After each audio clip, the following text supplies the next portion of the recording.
Hey guys, how's it going?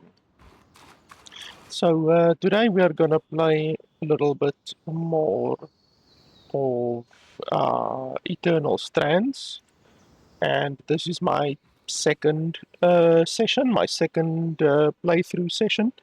So if you didn't watch my previous video, you can go ahead and do that as well if you want to follow this game from the beginning. But yeah, today we're gonna play a little bit more. The game is still not released as of me recording this video, so I need to be careful about what I show and what I show you guys because I am under an NDA, so I can't show the entire game to you guys yet. The game releases, I think, the 27th, I think, or the 28th, and today is the 19th. So, yeah, there's certain areas that I can show you guys, and I will just have to keep an eye on that. But for right now, we're about 2 hours into the game, and a little bit more than 2 hours, and yeah, we're gonna continue the quests that we can do currently. Let me show you guys. We're currently on this one, and yeah, this one is fine to show. By the way, the game will release on day one. Like I say, on the 27th or the 28th, the game will release on day one on Xbox Game Pass as well, or PC Game Pass, Microsoft PC Game Pass. So you guys can get it on there if you want to. Otherwise, the game costs $40. The game will cost $40 on release day on Steam. But since I am a Xbox Game Pass or a PC Game Pass content creator, I obviously want to encourage you guys to get the game on PC Game Pass. So you can get the game day one on PC Game Pass. And like I say, I am a PC Game Pass member. So definitely when the game releases, I will encourage you guys to go over there and get it. I mean, it's like really cheap. It's obviously cheaper than $40 to get. You know, you can get multiple months of the PC Game Pass for $40. You know. So yeah, obviously, like I say, I am a PC Game Pass content creator as well. I actually recently saw that Manor Lords is on PC Game Pass as well. I actually have been wanting to play Manor Lords for quite a while because I like city building strategy games, and that game I haven't tried yet, so I want to try that one as well, definitely. So let's see. A lot of these chests or things don't give anything. Like sometimes they drop something, sometimes they don't drop something. It's really weird. And also, if you didn't watch my previous video, my previous session, I do now have upgraded gear. So my weapon power, heat resistance, everything is quite a lot more. I don't know if I can actually show you my gear. I don't think the game allows you to show the gear of your character. Like when you're not in the starting area, which is pretty stupid to be honest. But anyway, nothing we can do about that, I guess. So we need to go over there, which is where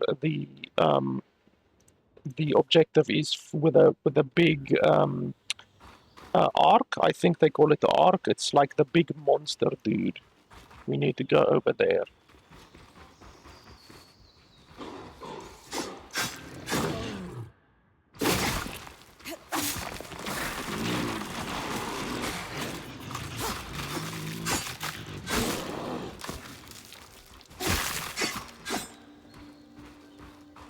And yeah, if you don't know what the game really is, like if you're struggling to make your mind up, like is this game like this game or that game?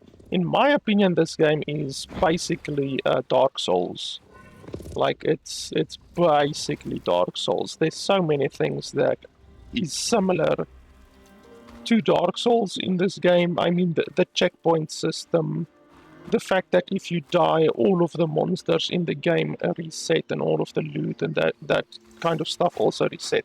Not the important loot, only like the chests and those kinds of things reset. The important loot doesn't reset, just like in Dark Souls as well. There's some pretty impressive boss fights, just like in Dark Souls. So honestly, this is like a more, like, I don't know how to say, like, it's not as hardcore as Dark Souls. It's more of an adventure Dark Souls, I would say. It's like an adventure Dark Souls. So yeah. But the graphics is very, very colorful. Like, everything is just very colorful. Even the monsters have like bright blue and bright red and bright green in their colors, so it's very much more colorful. And the gear as well. The gear also, you can actually change the color of your gear, which I did in my previous video as well. So yeah.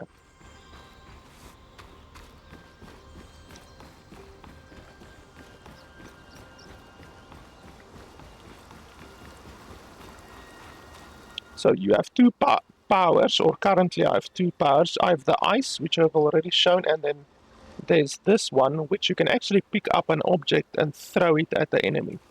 So we can pick up this rock, for instance, and then hurl it at an enemy. Like that. Another one, and hurl it at the enemy. And another one, and hurl it at the enemy. It doesn't do like a huge amount of damage, like 130 damage. Honestly, with my current weapon, that's about 2 hits. So it really doesn't do such a huge amount of damage. But what I like to do is pick up an item and smash it into a bunch of other items.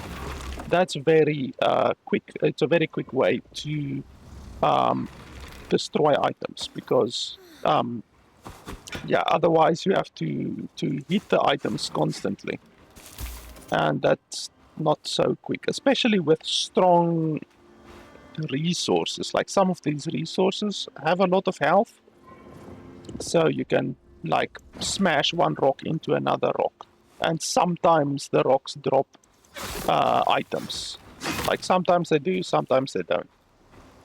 Like this rock here, for instance, like, it doesn't take a huge amount of damage from your sword, but it takes full damage from something like a rock smash.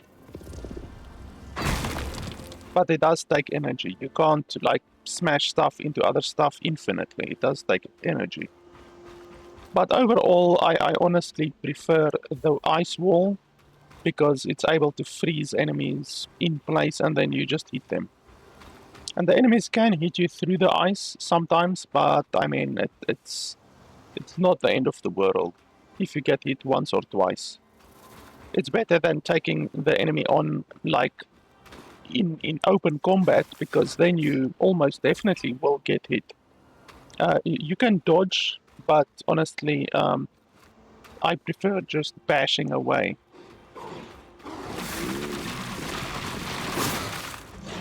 So you can see I locked that guy into the ice, but he was still able to hit me. So locking someone into ice isn't necessarily gonna result in you not taking any damage or anything like that.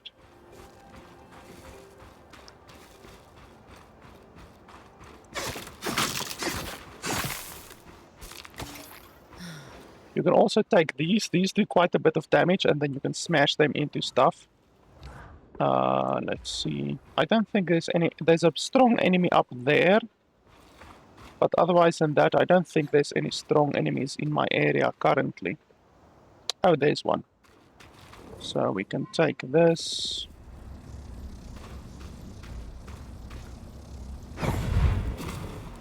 And 2,400 damage. That is quite a bit of damage.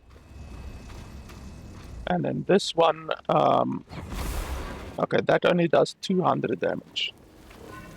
So it's not as much damage, damn it. Must just look out for the fire damage, because the fire in this game is actually really well done. Like, it spreads all over the bloody place. So you really need to be careful with the fire. Because the fire will just keep on spreading. Like there, I took a little bit of damage from the fire. And you also get different resources like level 1, level 2, level 3 resources. The most that I've seen so far is level 3 resources, so I'm assuming maybe that is the highest level of resources. I'm not 100% sure.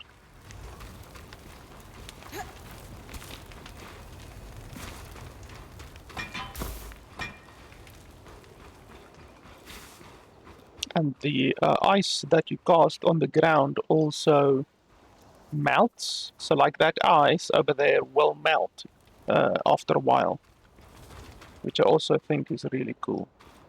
I don't think I've been through here yet.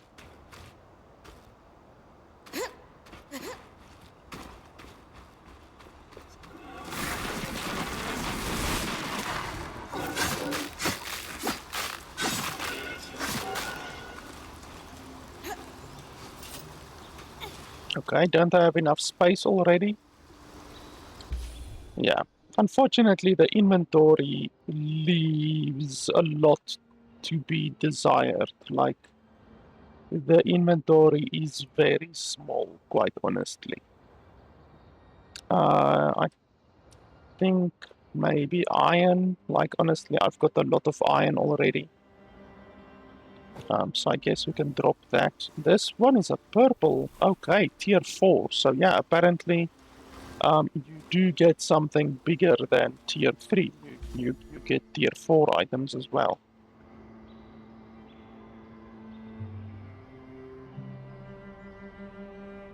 I don't know what to throw down. I mean, leather, yeah, you do get a lot of leather. Another thing that I don't like is the fact that you can't even see what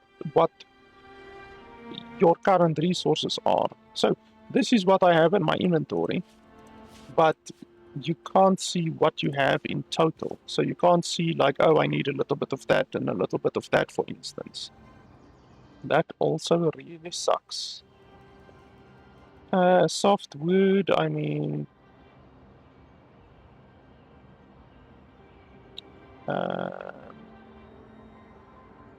yeah, I guess we can drop soft wood. I guess. I wish I could just take everything, but yeah, the game doesn't really allow that.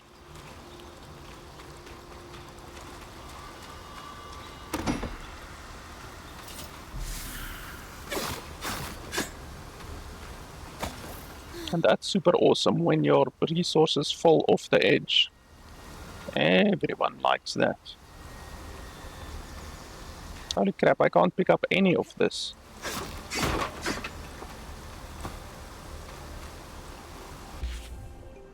And the problem is the higher level resources are way better for crafting. So you actually really want the higher level resources. So I guess we're gonna drop that, and then I guess red cotton.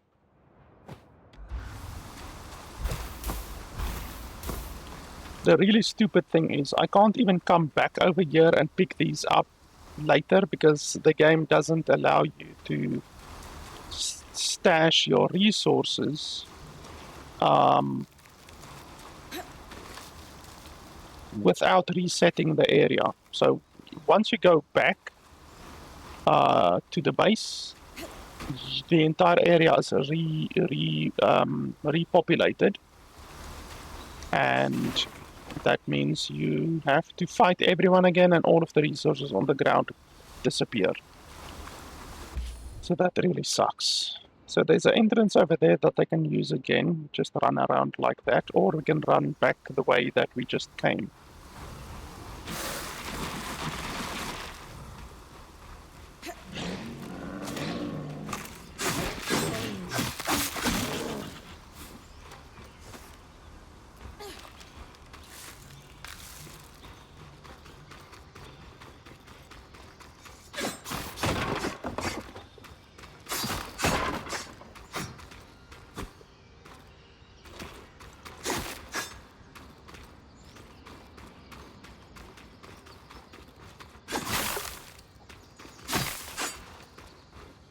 I don't think this one over here we can get into a working condition yet.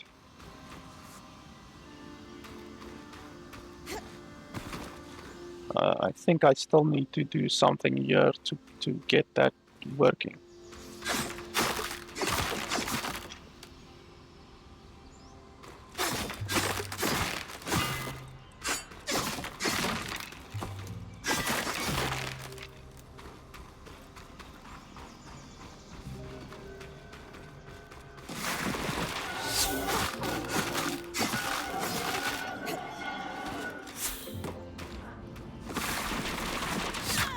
How the hell did he shoot me through the ice? How's that even possible? Literally shot me through the ice.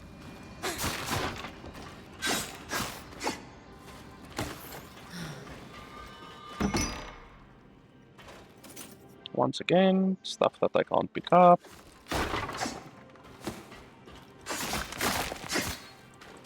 Probably the biggest thing that irritates me in this game is the small inventory.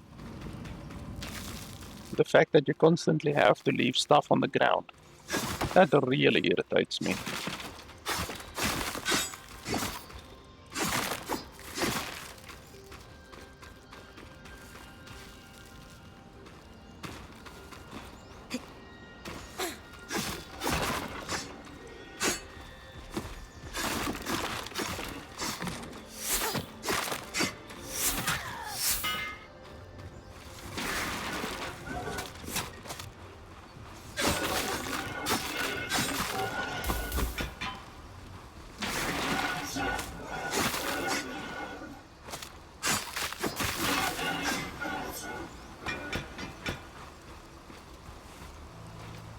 And also the fact that loot isn't auto pickup. I would have really preferred it if loot was auto pickup.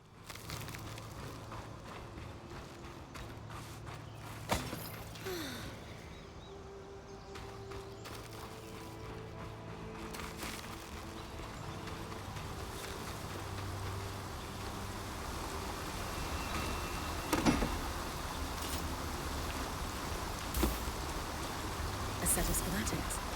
Tarmakai smithing? Maybe Solar would know. I didn't hear anything that she just said. This must be Hydra's lake. But lakes are still. Why named after the spirit of flowing water? I just turned the volume up a little bit.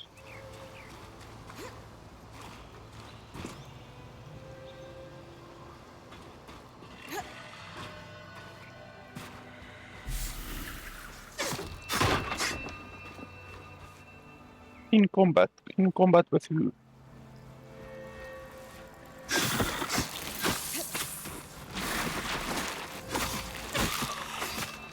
Yeah, those bloody chameleon things.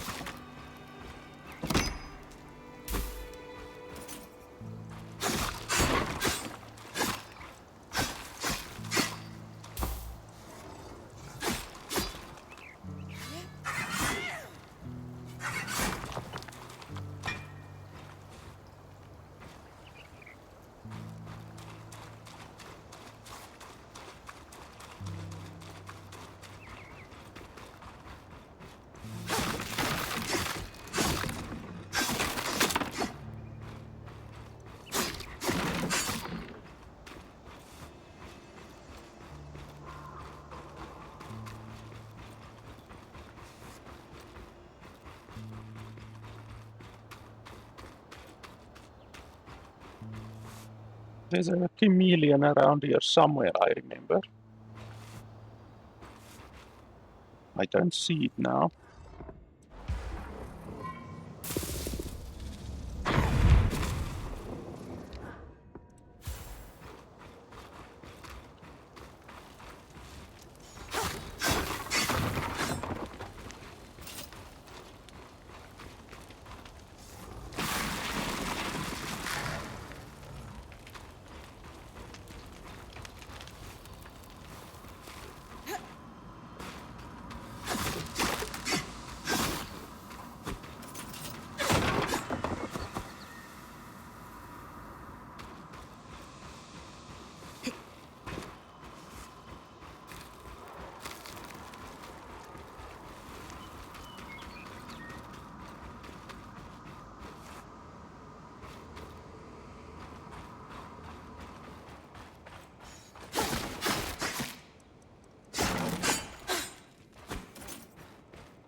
So now that we are back here, we store all of the stuff that's in our inventory, and then the entire world resets, basically. So we can now go back and collect different items, but like you can't go and pick up the stuff that you left on the ground. After each expedition time passes, each day is divided into 2 daytime expeditions and 1 nighttime expedition. Every time a new day passes, conditions in the enclave change, creatures can change locations, extreme weather conditions may appear. Okay, that's something that I haven't seen yet.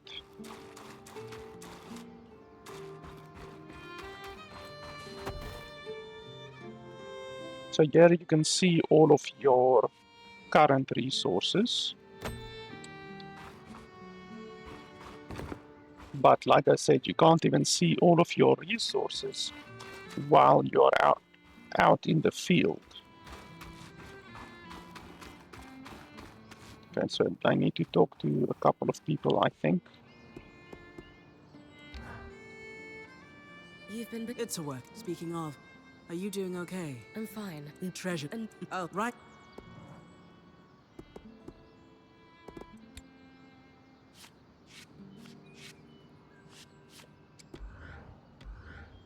Okay, so there's no changes there.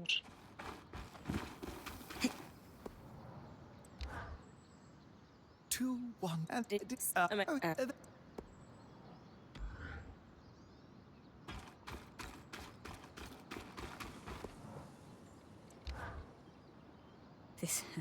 Yeah, but I did help my.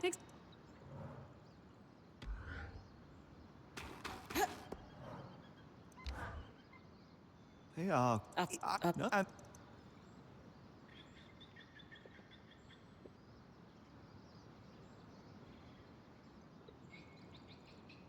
You said let what? Thanks, Dom. I'll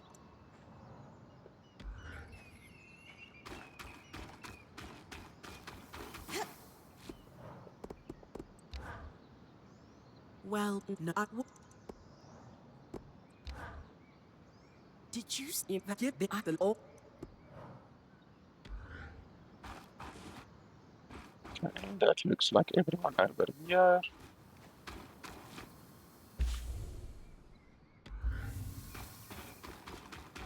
Shouldn't we be trying to find a way out? You know, like on Leaping head first into danger isn't for everyone. neither of you. And it's good for when it's yet serious. I can't upgrade my backpack space or anything like that yet. I first need to progress with the story.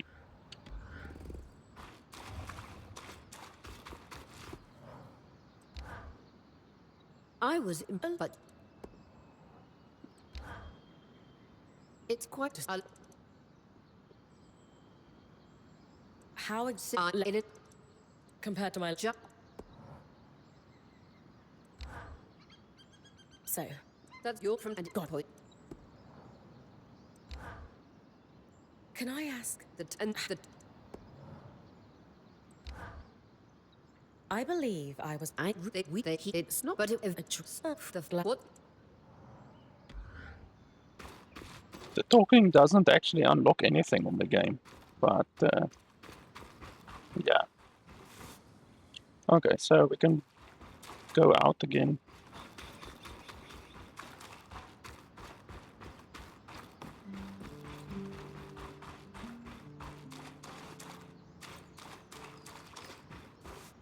I don't think you can go out from this side.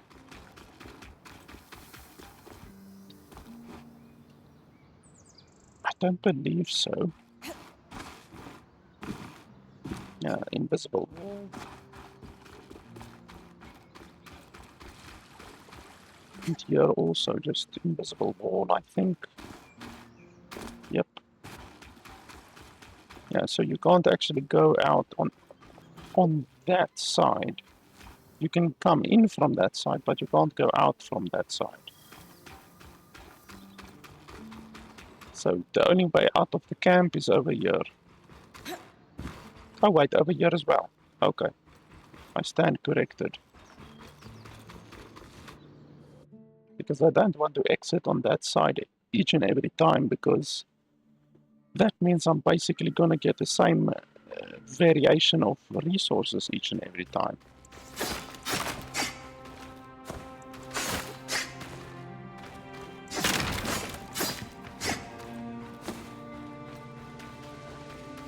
Okay, so let's go fight the Ark. I'm assuming we have to fight the Ark. We're not gonna just hug and kiss the Ark. We will actually have to fight him.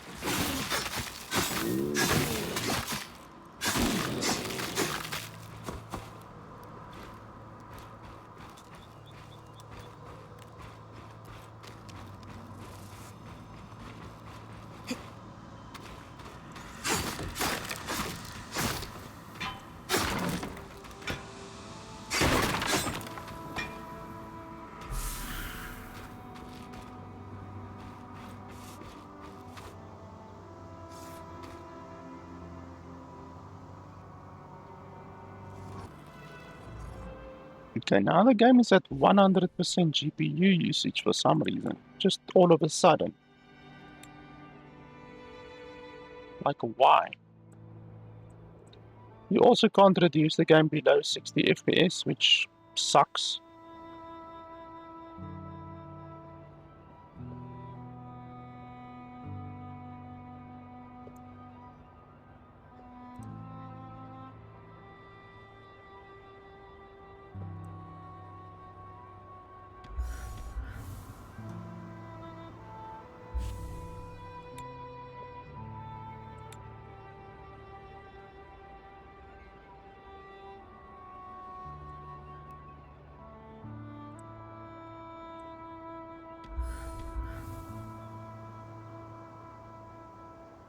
Well, we are running the game at 1080p now.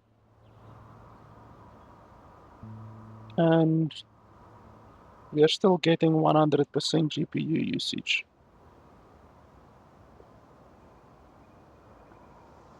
That's really not good. Let me show you guys over here quickly.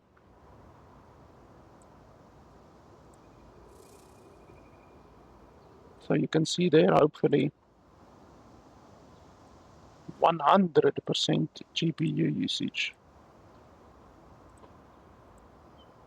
There. So you see there, 100% GPU usage on a 3080 RTX, which is a very powerful card, obviously. And we're running the game at 1080p right now, which is crazy. The fact that we still get 100% GPU usage, even on 1080p.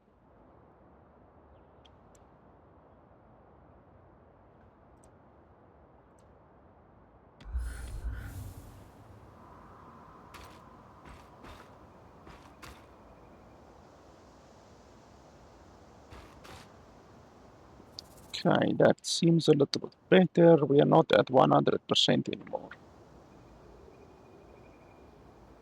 Because I can't play the game at 100% because my OBS will crash.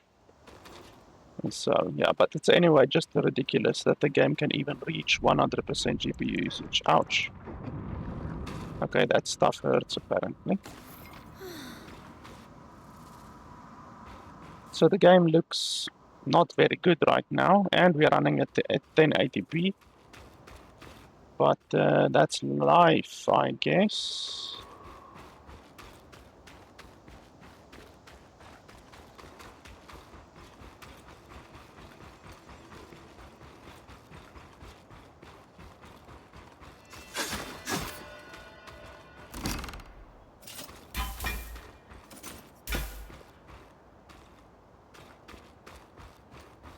You're coming up on the Ark of the Stricken Earth. With a stronger sword, hopefully the carapace will come off easy.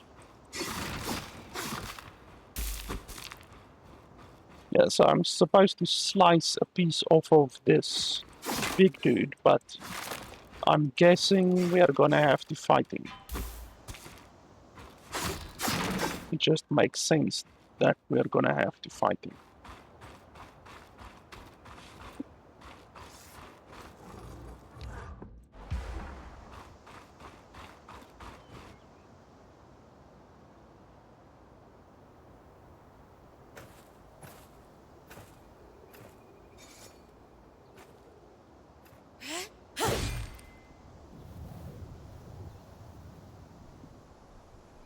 This might take a while.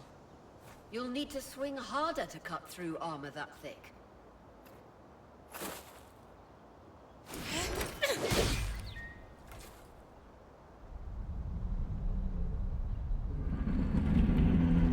Yeah, he doesn't like that very much. What's happening? Retrieving the carapace is going to be trickier than we thought.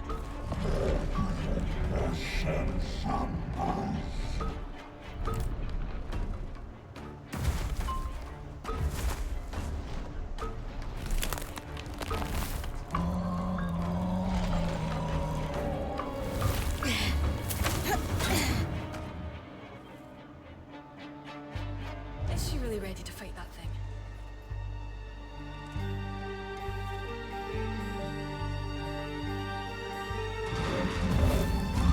Nice.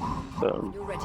You can climb the Ark to attack it from different angles. why would I want to do that?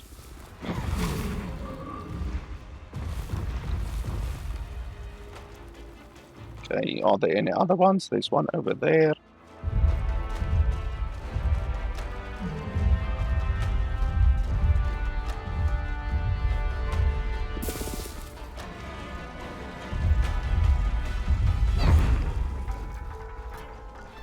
Okay, apparently I aimed too high.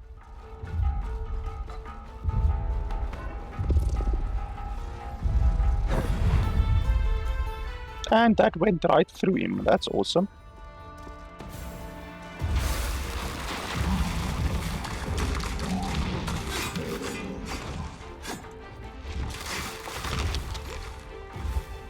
Okay, well, he didn't take any damage from what I could see there. Those are holding the armor in place.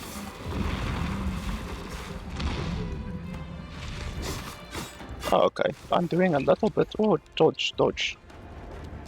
Doing a little bit of damage, but honestly not much.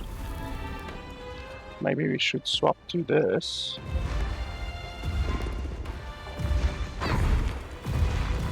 That didn't do any damage. That did a little bit of damage. Tiny bit of damage.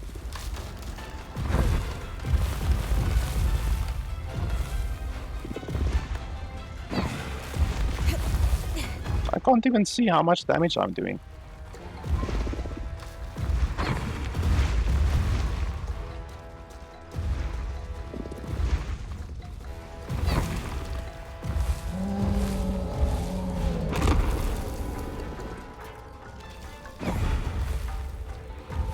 Yeah, honestly. Those are holding the armor in place. What discs?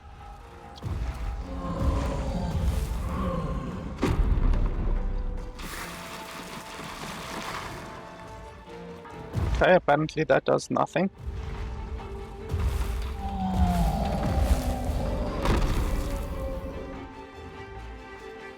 Oh, those discs. Is that what you're talking about?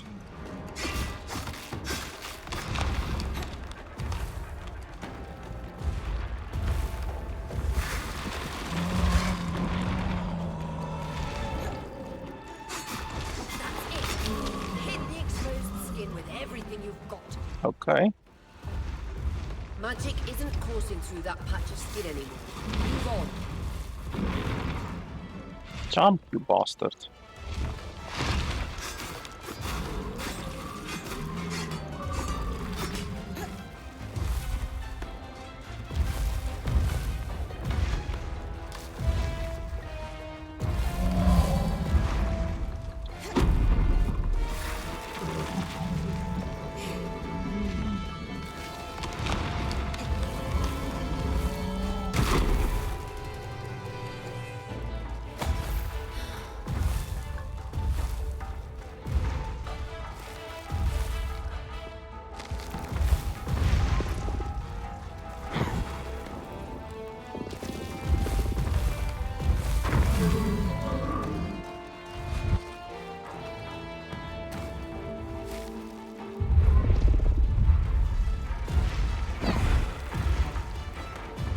Okay, I have to aim a little bit higher.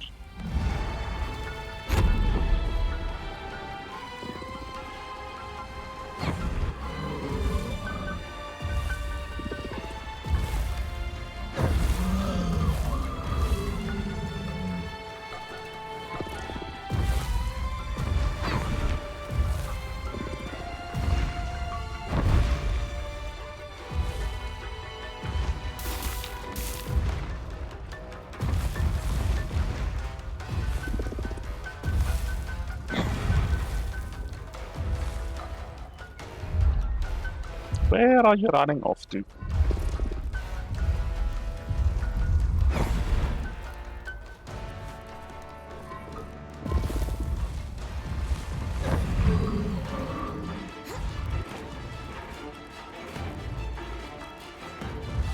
So there's one more on his back as well. Okay, so turn around for me.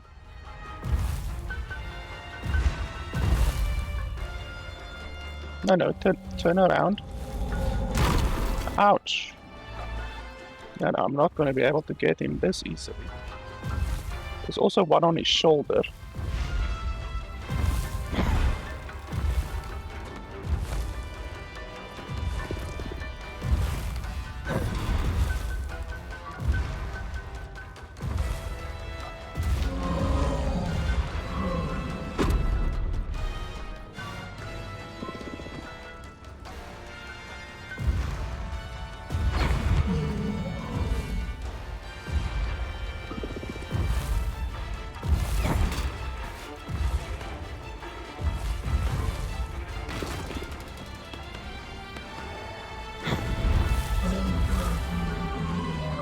Ah, that's something.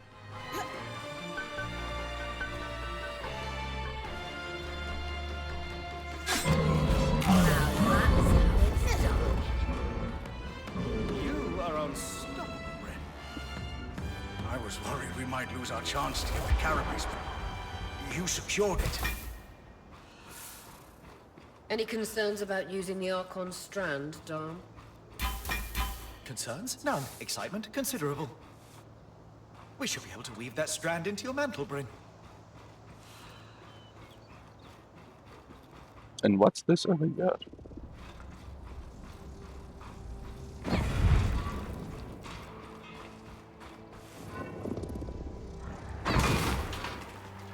Okay.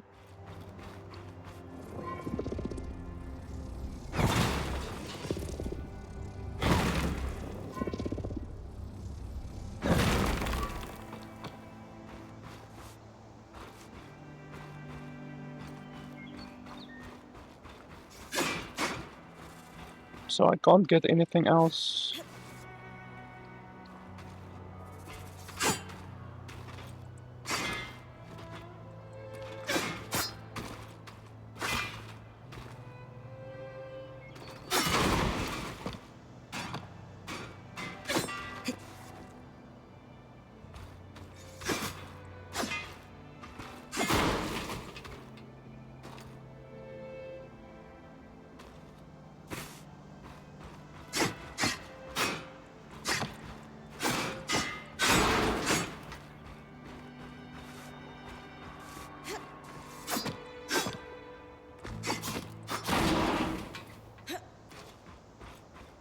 I don't think I can get anything more from him.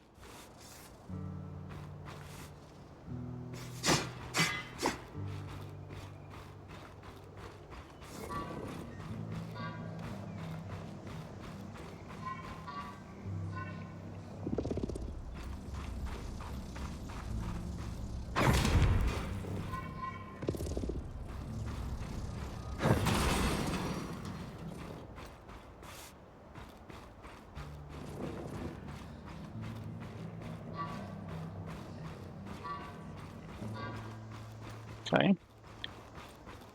Okay, so we can go back.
End of the lifeline, Bryn.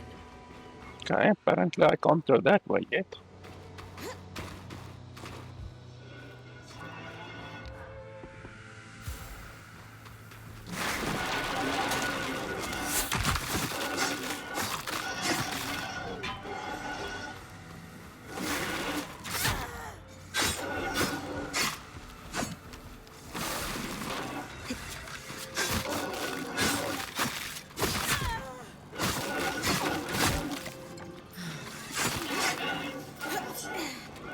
That guy does a stupid amount of damage.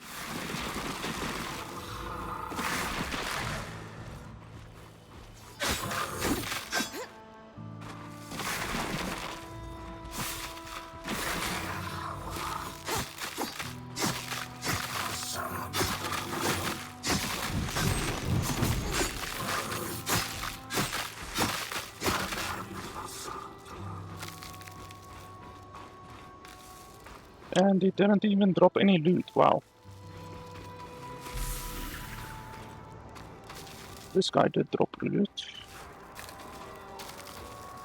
3 different types of loot, which means I need to bloody well throw 3 different types of stuff on the ground if I want to pick those up.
Okay, well, the entrance is just over here, so I guess we can go back and just quickly hand in our stuff.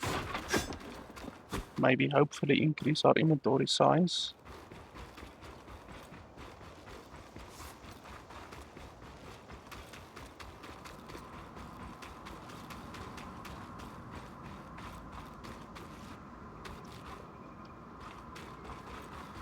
Okay, can't go that way either.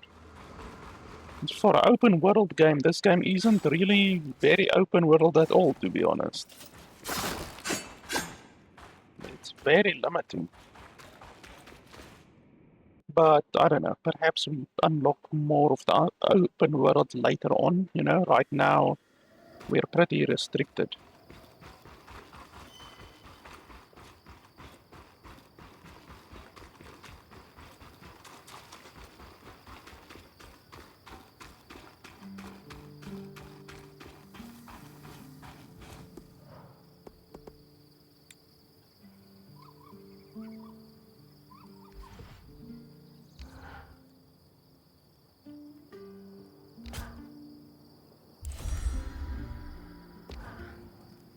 Perfect. You think this patch will fix the leaking pipe? Yes.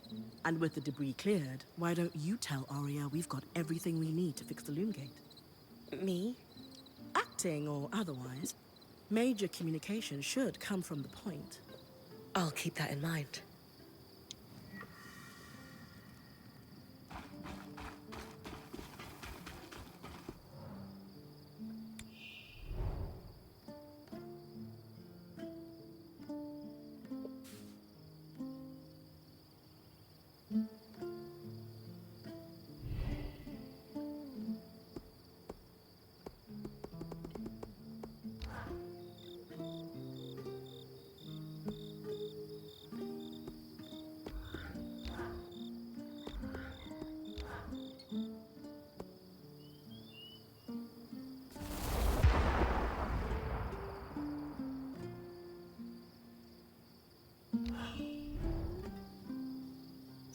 Every time a new strand is harvested, the dam creates an artificial strand that resonates with the harvested one.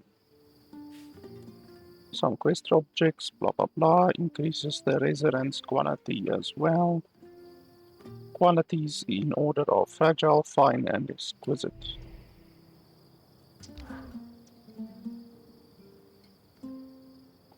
So this one pulls in a bunch of stuff at once and then explodes them, whereas this one obviously throws them around.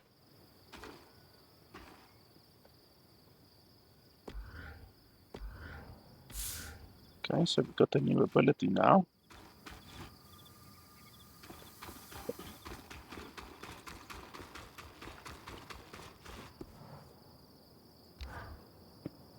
The patch is ready, and I've cleared the debris at the loom gate in Glintwood Hollow. Excellent work, Bryn. Time for you to take a well-earned rest while the band heads into the hollow. You sure you don't need me to come? We've got this, and you need the break. All right, if you say so.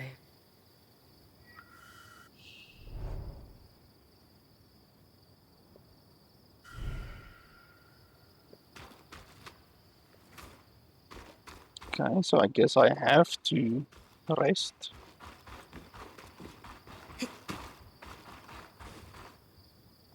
Technically, the time doesn't really mean anything. Even if we're on day 50, I don't think there's actually anything different from day 1.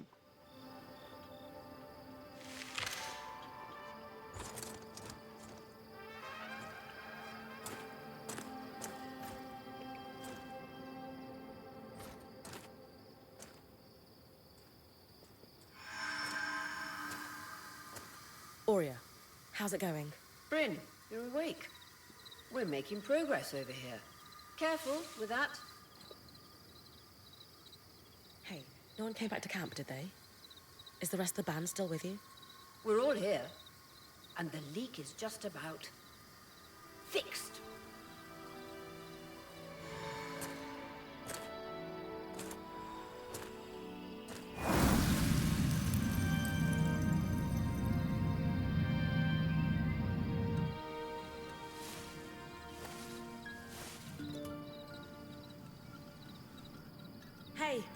Wait, I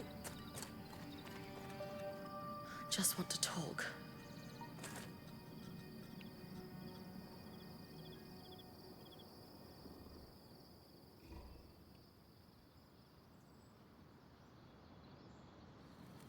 That was incredible. Hey, couldn't have done it without you. Actually, we couldn't have done it without Sev. I didn't expect you to have such a deft hand with magical conduits. I'm not... I mean... We just got lucky it held. Not to distract from the victory, but something happened while you were gone. I saw something. Well, someone. A Hearthsider? Maybe. The figure was masked and standing at the edge of the camp. I think they were watching me. Before they disappeared. How friendly. If there are people still left in the Enclave, we need to find them. They can tell us what happened here. Yes.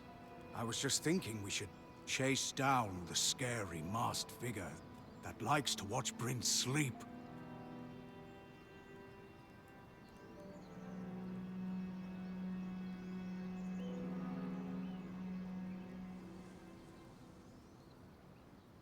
Since we arrived, we've been speculating about what may have happened after the surge. But no one here knows the truth. Only Hearthsiders could tell us that. I think the truth is worth the risk that they may be hostile. You're right. We won't find answers standing here. Friendly or hostile, if there are Hearthsiders, we need to find them. Agreed. And the good news is, fixing the Loom Gate didn't just give us easier access to Glintwood, it expanded our scry's reach. So scries are somehow connected to the Enclave's tapestry? Every scry was built here. This means you not only have access to the Loom Gate, but you can safely explore further. Incidentally, our maps indicate that there is a village beyond the Hollow in a large swathe of wetlands known as Dredger's Mire. Perhaps we'll find our Hearthsider there. Bryn, why don't you brief with Lane before your next expedition? Sounds good. After that, it's time to use the Loom Gate. Why didn't you guys return using it yourselves? We needed to take a key swatch back to camp in order to connect the two. We'll make sure you have a key swatch to connect any other loom gates to this one from now on.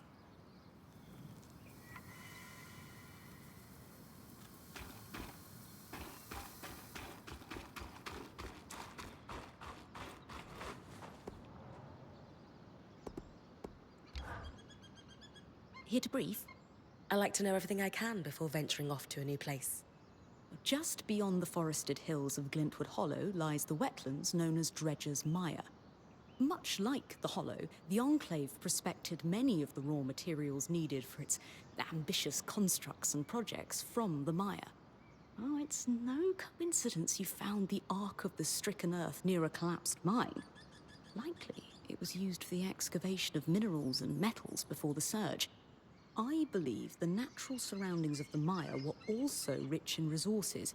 The Enclave even settled a small village there known as Poldervale. Which is where I might find that masked figure that was watching me. It's possible. Regardless, do you have any questions before you head out?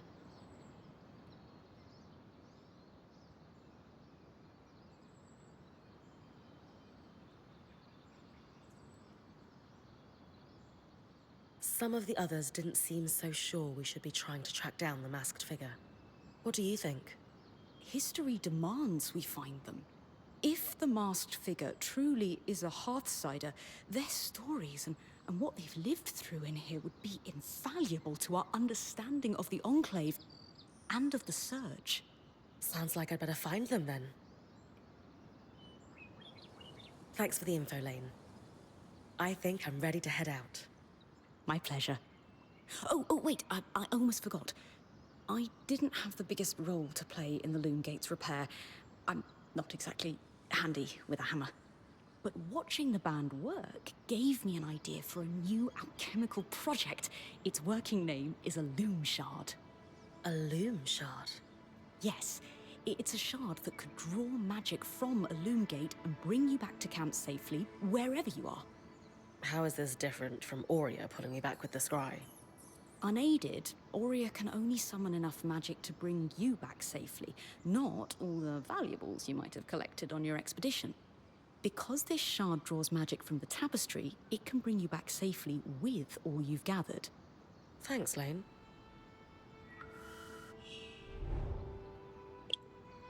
Blah blah blah. Takes time to activate, however, so use with caution. Okay, so it's like a portal, basically a portal that I can use anytime, hopefully, back to camp. But there is a cooldown apparently.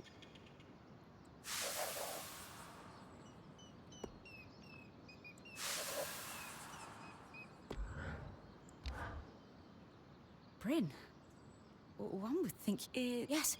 Oh, it's just, it's about everything. I suspect we're chasing dead ends. None of these leads fill me with any sort of confidence. Come on. So if Bryn, that all we can make more of, yes.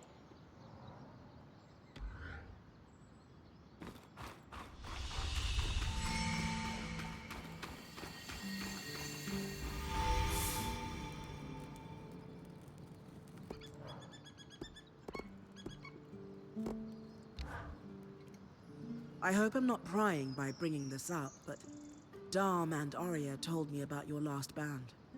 Oh, yeah. Sounds like it was pretty rough.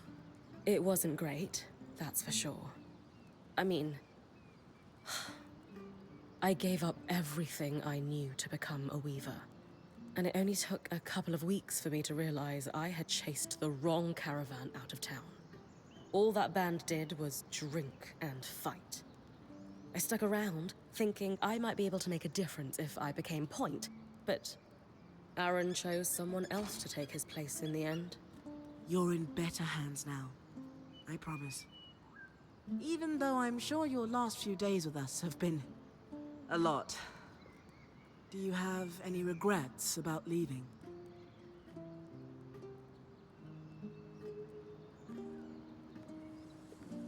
I did have one friend in the band, Pelagia. She was their enchantress. She was actually the one who convinced Aaron to let me join them. Due to the nature of my departure, I wasn't able to say goodbye. I thought I would send her a letter the next time we stopped in a town.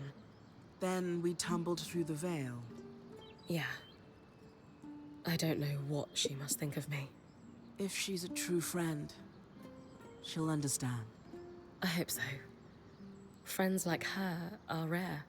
That's what makes them special. Okay, you can also dismantle. What does dismantling do?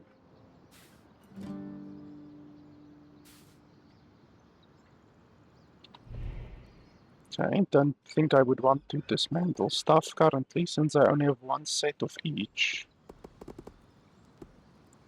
And I don't think I can craft anything new. No.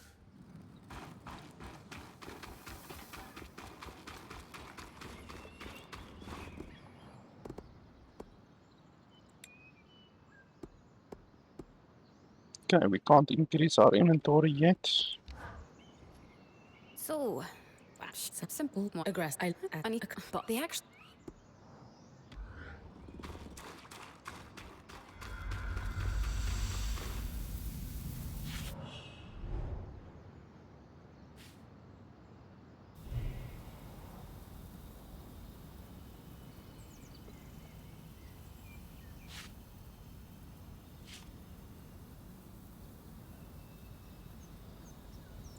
Don't know what those things are. It would be fantastic if they showed you what those things are. With a little tooltip or something.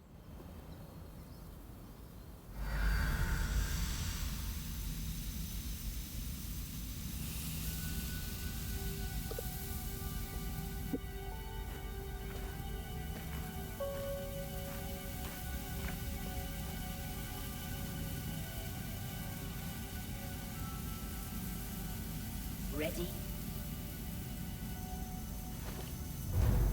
Let's do this.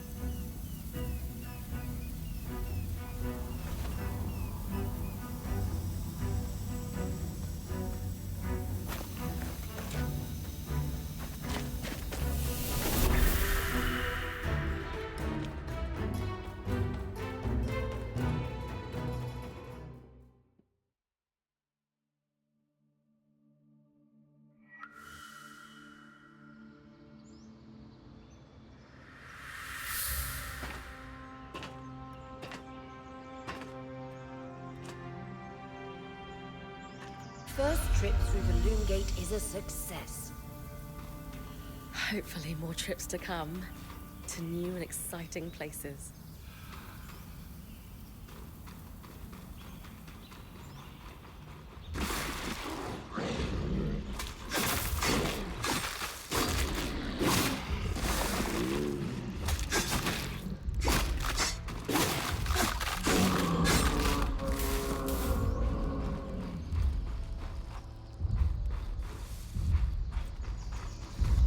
Wow, that guy's now walking around.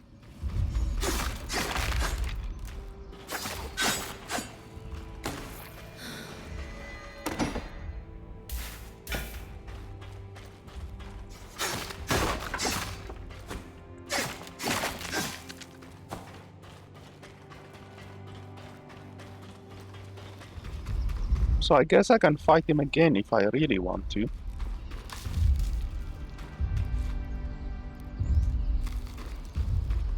I actually want to go back over there because I haven't been up there yet.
So some chests respawn and some chests don't respawn. Because this chest doesn't, but other chests that I found so far do respawn. That's weird. I wonder like what chests respawn and what chests don't respawn.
And you can actually throw these icicles.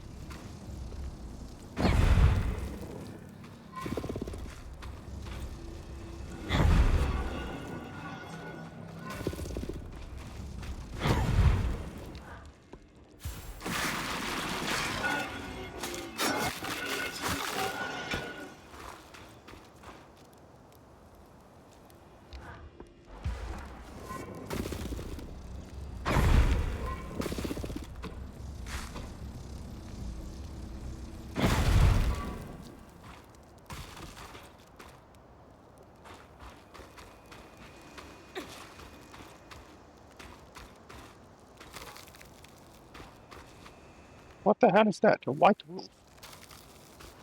First time that I've seen a white wolf.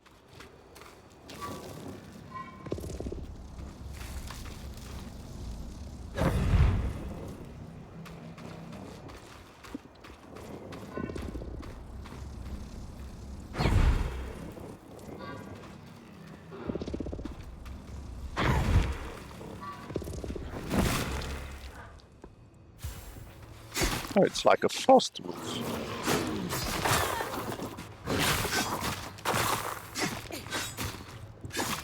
Frost wolf, that does a huge amount of damage. Come on.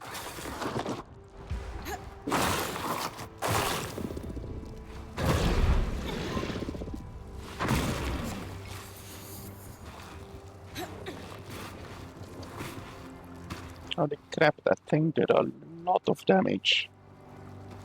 That's the first time that I fought something like that.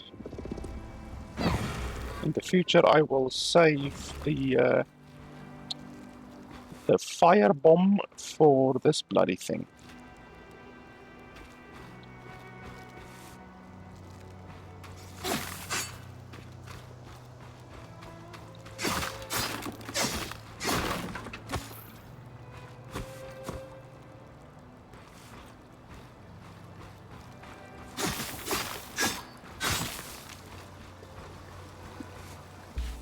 Okay, once again, let's see what we throw on the ground.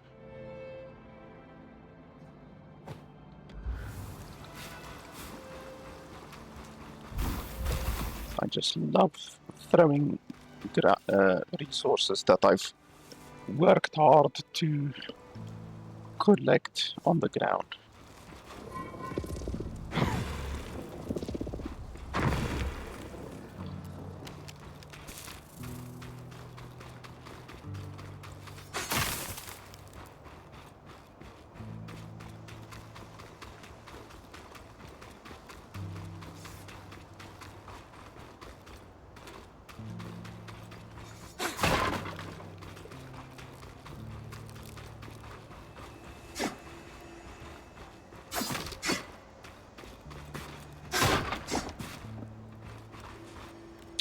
Cobalt iron I do need.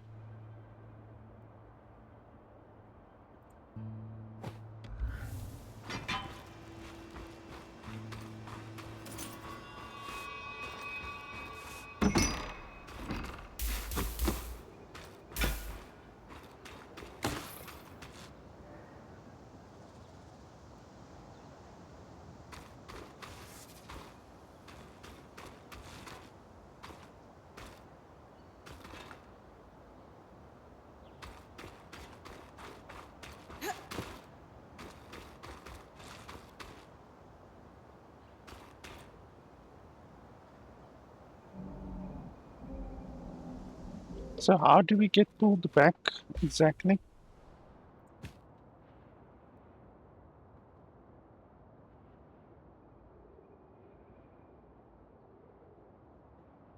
I'm not sure. Like, she obviously said you can get pulled back, but like how?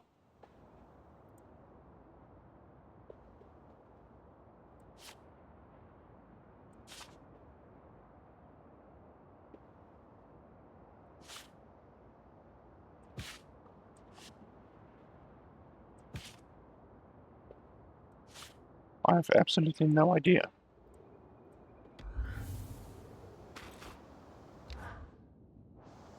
Hmm. She said you can get pulled back, but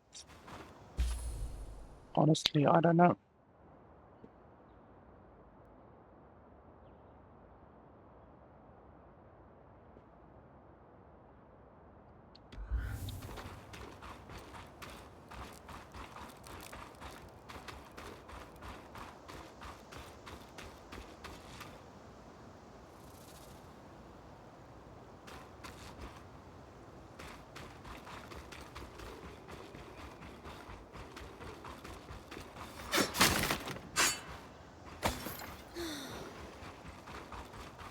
So I guess we just have to run back to the waypoint again.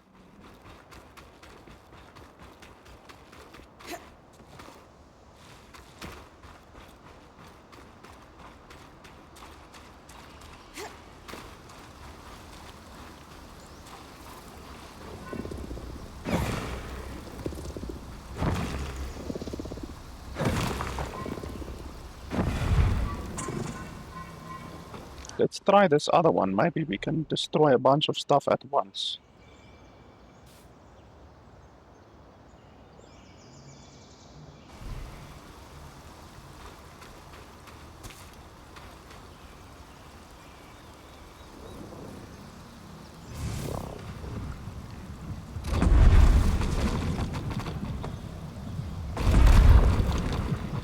Well, it shows 0 damage. Oh, but it actually does. It does do some damage. I don't know exactly how much damage, but it does do some damage, I think. Yeah, no, it doesn't even do enough damage to destroy rocks like these, so what the hell is the use of an ability like that?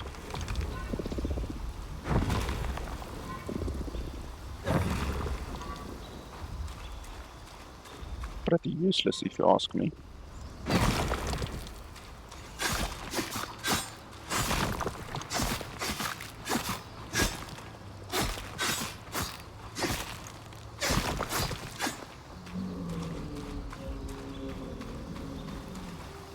It might be useful to like hold an enemy in place or something like that, but otherwise than that I don't really see the use.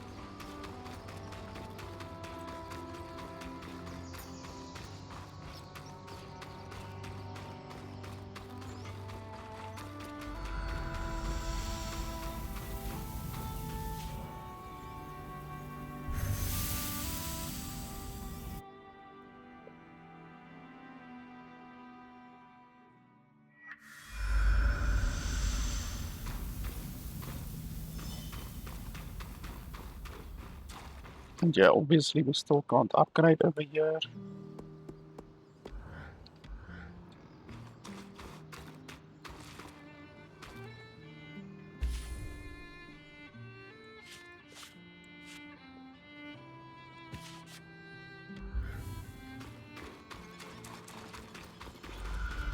It's so stupid having to come back to the base just to drop your items off. Like, that's literally the only reason why you have to come back to base, just to drop your items off, because your inventory is full. It's such a waste of time. Like, instead of being out there playing the game, collecting more resources, exploring the world, you are forced by the developers to come back to the base to drop off items arbitrarily.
The Sodom Pass. A fitting name for the road to the wetlands.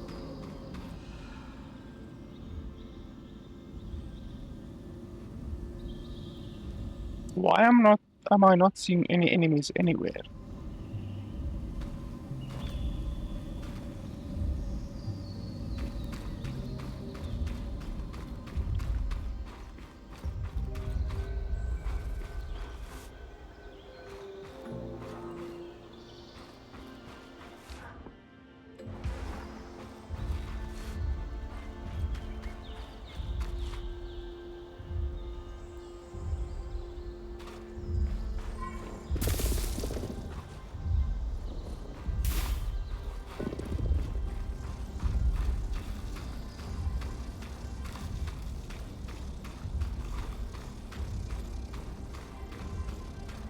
Wonder what that building is.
Holy crap.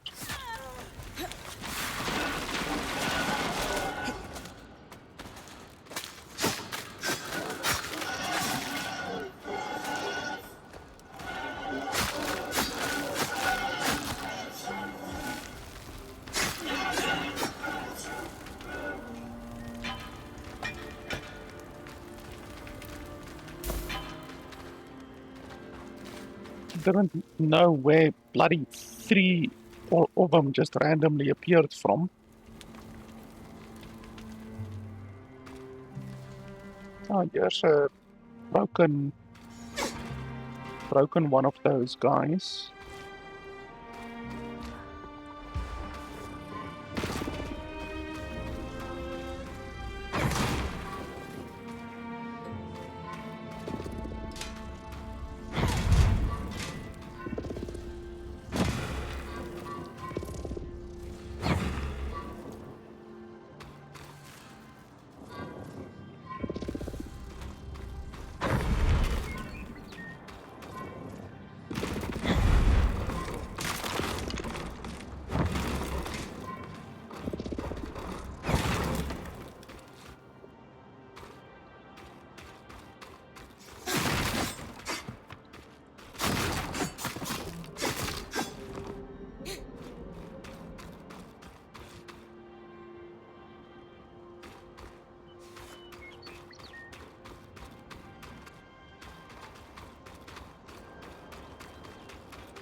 there's one of those frozen dudes,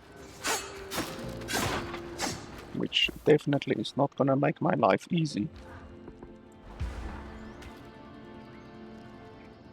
Obviously, the devs won't be so stupid as to put one of those fireballs in the area here, so you're just gonna have to fight it without the fireballs.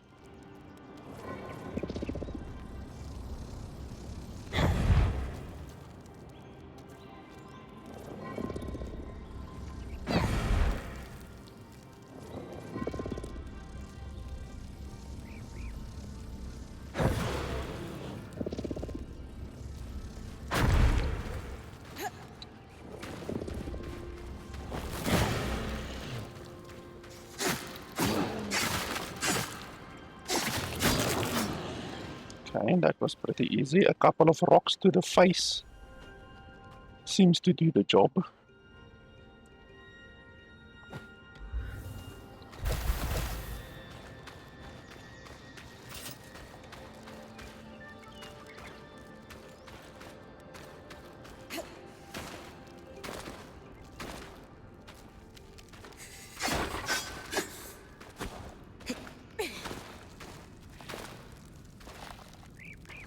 Okay, what do I do here?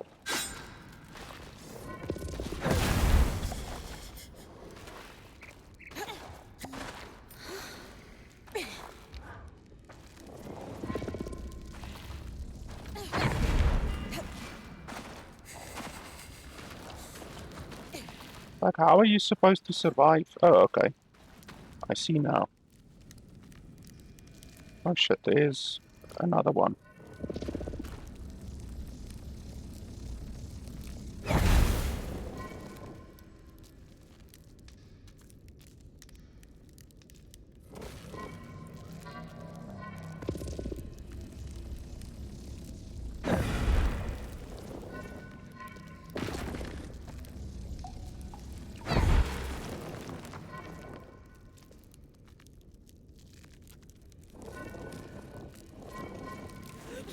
Ouch. I'm actually low on HP, that's not good.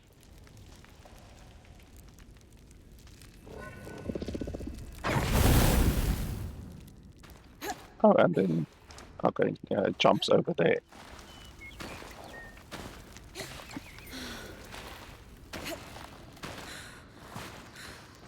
Now that cold is crazy powerful.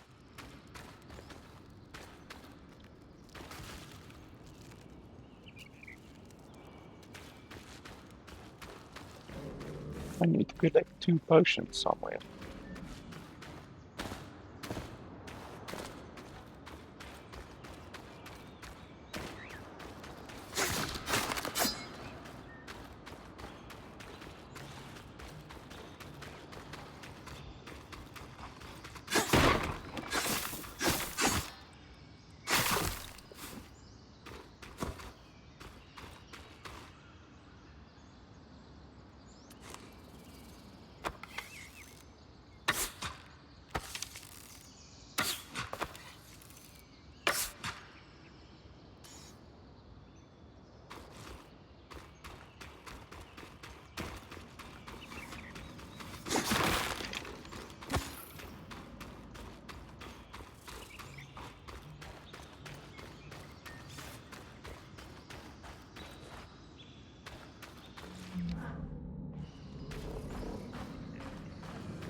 Metal plates with detailed engraving.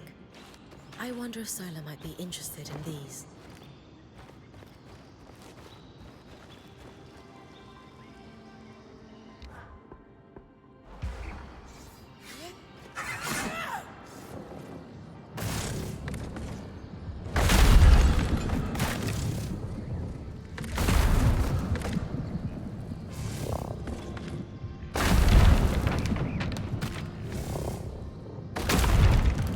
Only does 20 damage.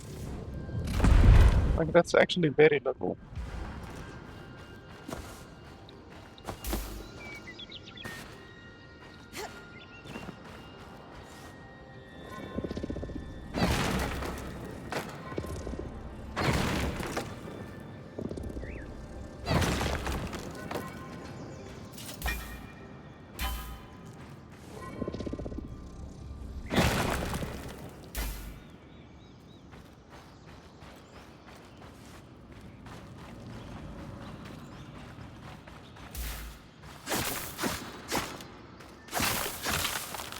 You need to be careful of these because these can actually explode.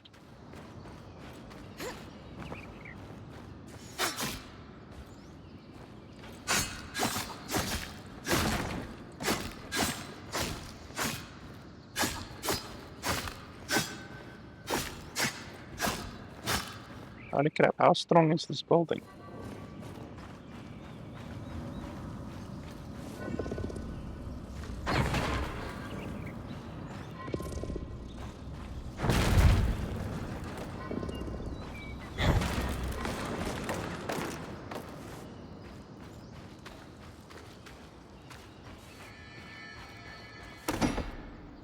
Well, there was a chest hiding inside.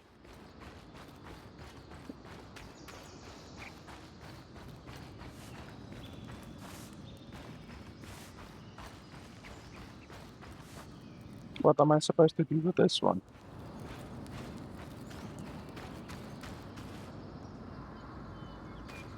I mean, I can carry it all the way over to the ice place if I really want to.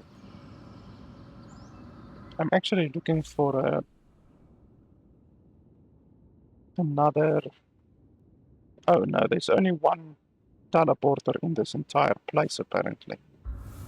That sucks. So yeah, I'm definitely not going to be able to find a place to teleport back, even though I really would like to.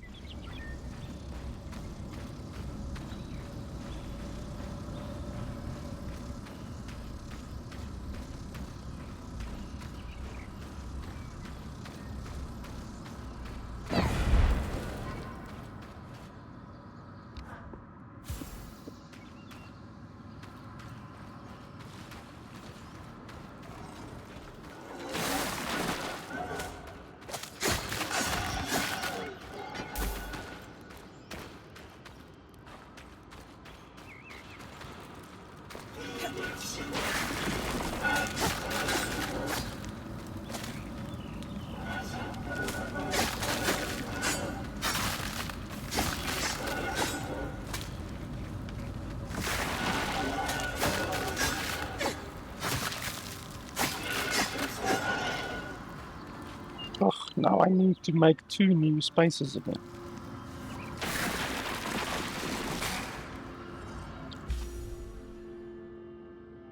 When will it end?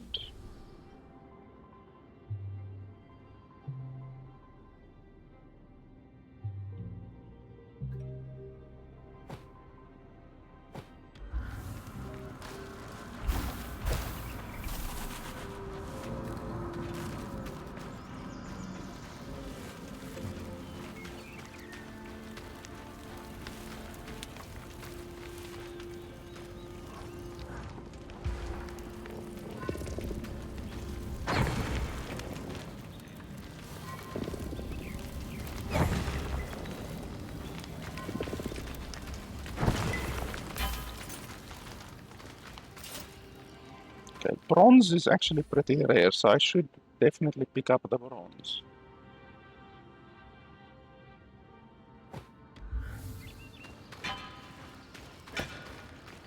Kara stone is not so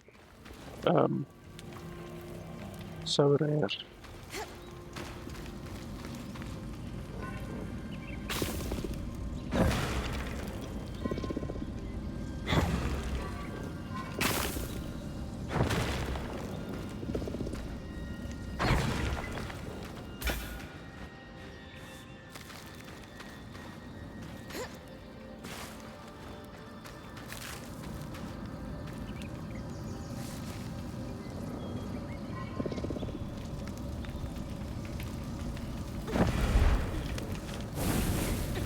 Oh shit.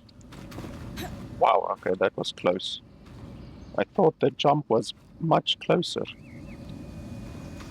That would have sucked because you actually die.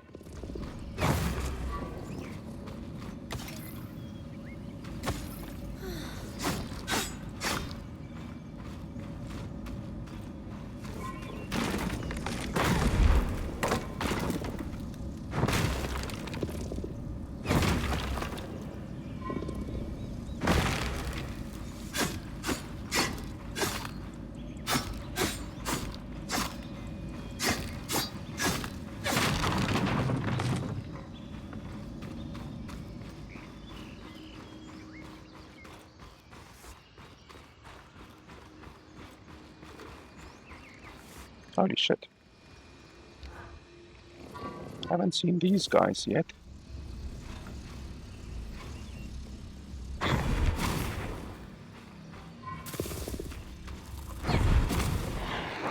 I'm assuming that fire won't do too much to them.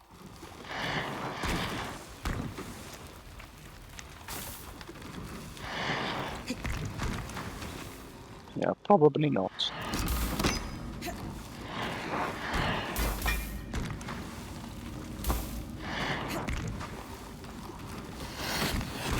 Yeah, no, they don't care about fire at all.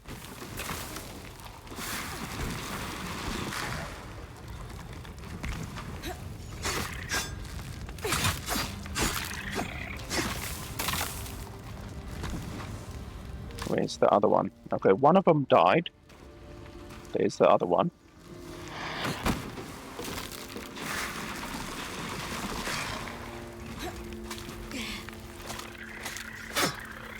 Damn it, get down.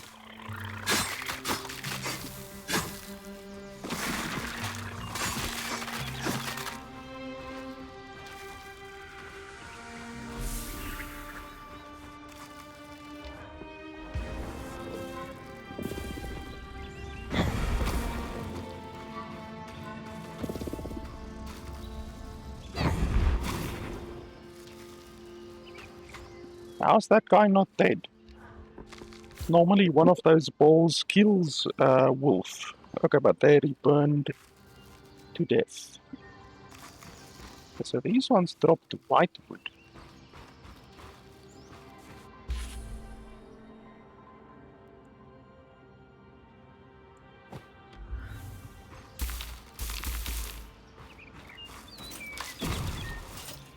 Oh, oil membrane. That also seems pretty rare.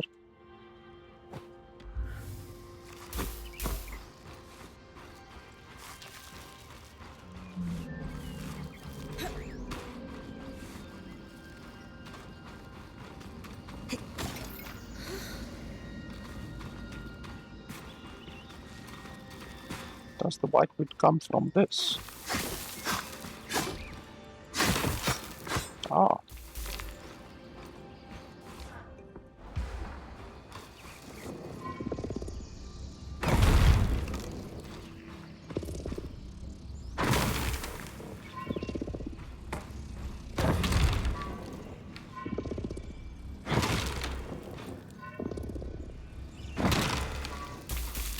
Now we're getting more than enough white wood, I hope.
Anything that we want to throw down in favor of the Ascala fur, maybe? Not really.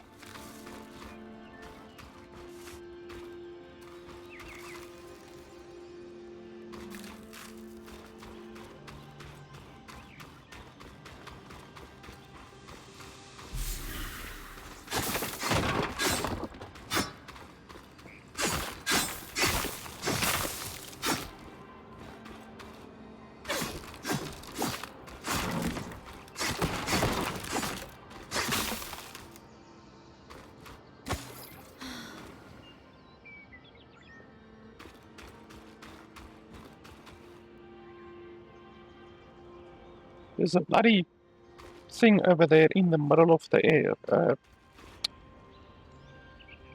quest, not a quest thing, but like a lore thing right over there. Wonder how you're supposed to get that.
That's a lot of Ascana fur, I have to say. But I don't think we want to throw down any of this. I mean, bronze is really rare. Ascana fur is...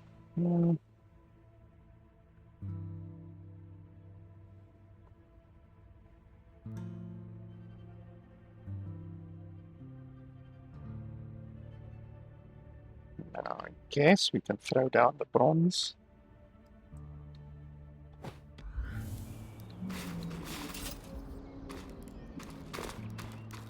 So I don't know what the point of this place up here is. Looks like we've reached the peak. There's some stuff up there, but nothing valuable.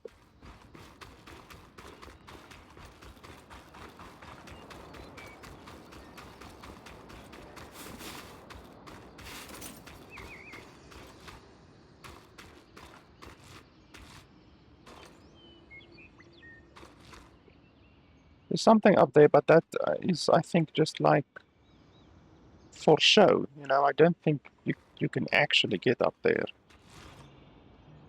I highly doubt it. Because it looks like it's like outside of the map, basically. So I don't think we even need to attempt to get up there.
According to the maps, you're getting close to Dredger's Mire. Okay, that's probably over there.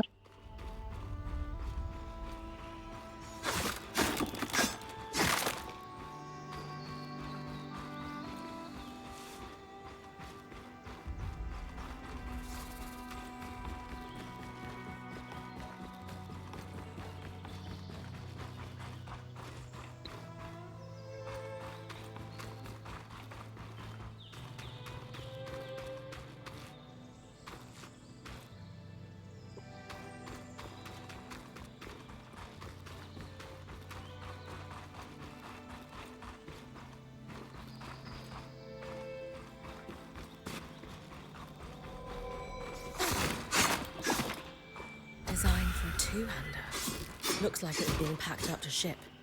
It'll be exciting to work off an Enclave design firsthand. Now, that'll be cool.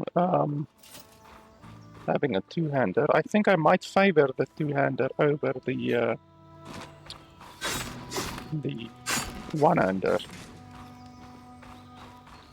Because I favor doing more damage than defenses, to be honest.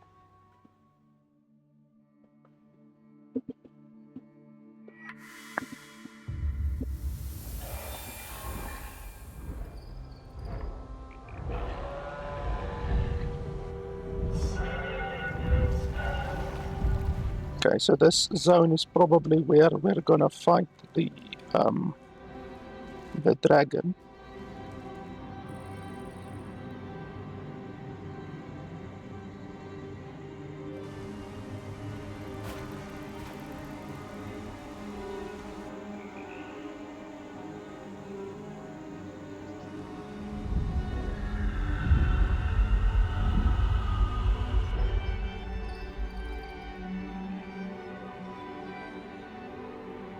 There's a portal that we can unlock. Because I'm definitely not running all the way home right now. I know you're excited to explore, but first things first. Use our key swatch with a loom gate in the mire, so that it's easy to return. Right. I'll check the maps.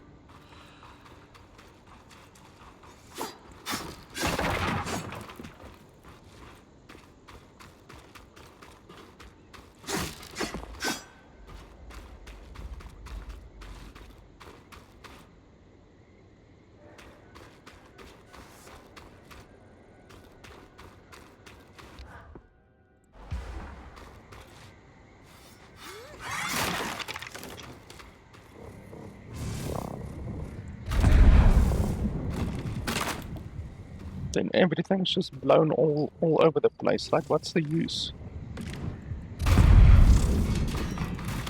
Like, the point is to shoot it, like to make an explosion so that you can get the loot from the bloody stuff. What's the use that they blow it all over the place?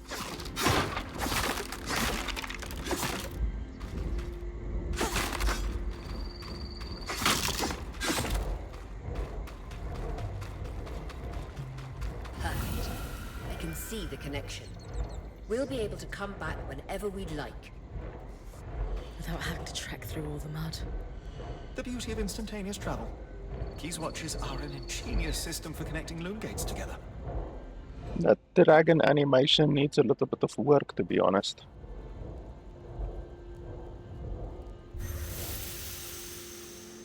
Okay, so we've got a lot of resources. This is probably the most resources that we've assembled at any one time so far.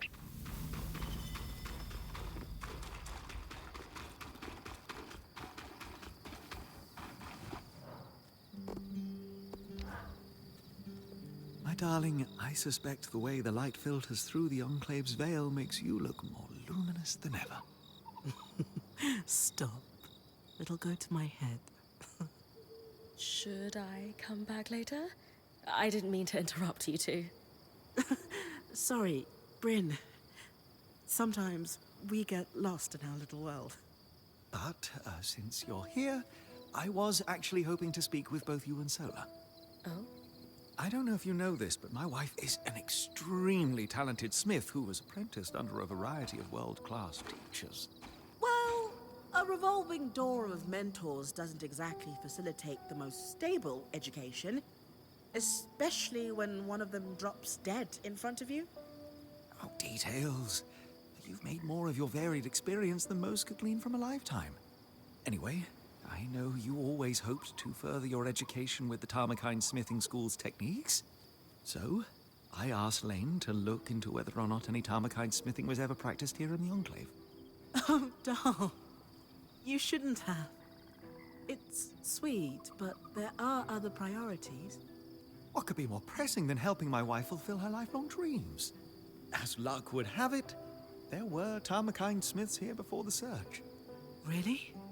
Perhaps our daring point might be able to keep a lookout for anything those smiths might have left behind? I mean, if it's too much trouble. Of course. I'd be happy to help. Perfect. I'll leave you to discuss the details. Anything in particular I should look for? The Tarmakine smithing techniques are exceptionally complex, and as such, pretty rare across the Maida. It might be too much to hope for anything close to a completed armor set, but prototypes or even notes pertaining to the style would be useful. I'd take anything you can find. You might be in luck. I found a schematic, as well as a set of engraved metal plates. Is this what you're looking for? Yes! This schematic is for a Tarmakine helm, and the plates prototype the technique. Could we forge a helm using the schematic? Maybe. Give me a sec. Well, I already have a helm that I'm wearing. So unless it's like a lot better, then I probably won't craft it.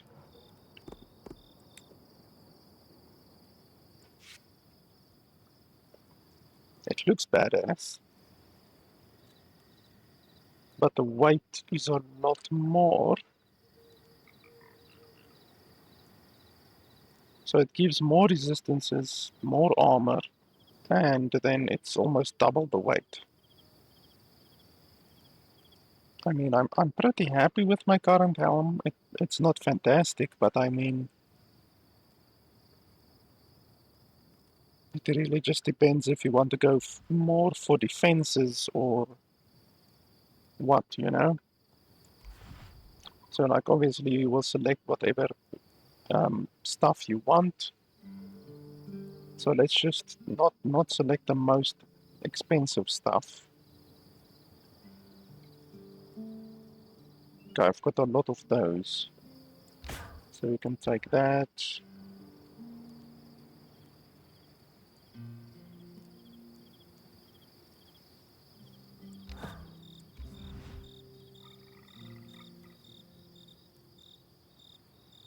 How the hell does this normal one give two points?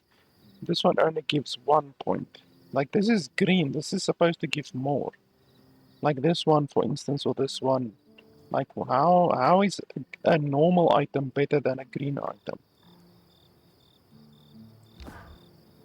That doesn't make sense.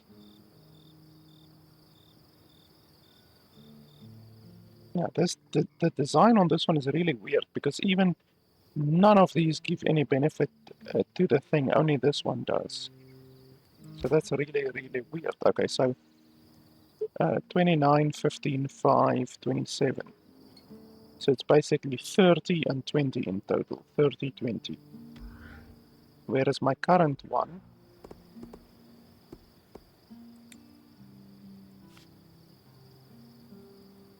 gives 13, 24.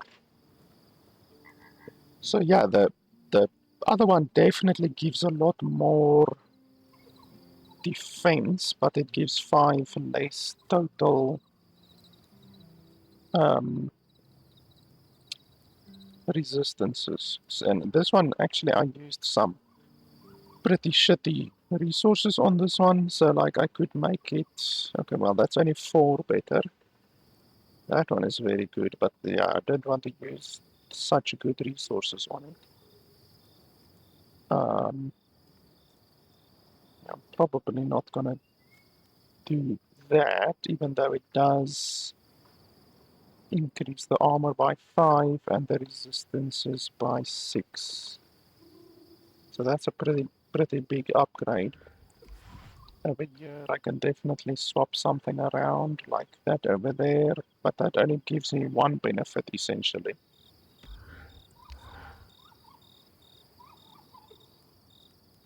Here I really won't get much benefit at all. And then over here I won't get much benefit at all. So yeah, pretty much this is the maximum pretty much that you can get. I do think the other one will be a little bit better, just due to the fact that it gives double armor from what I currently am getting. So yeah, it will really be pretty good. And then obviously the two-hander, we can also craft a two-hander. We can also see what the damage total of this one will be.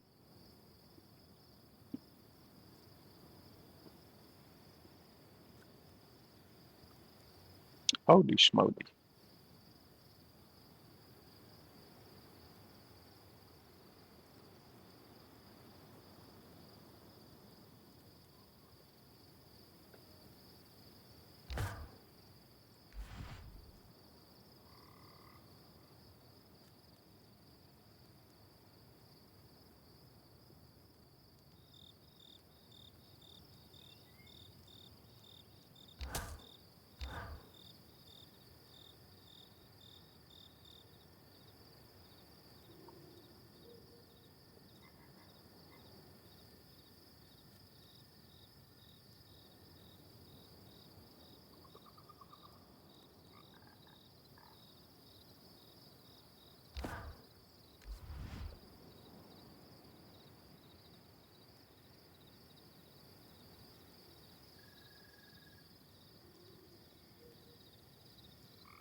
So yeah, that will basically be the finished product. So 115.68.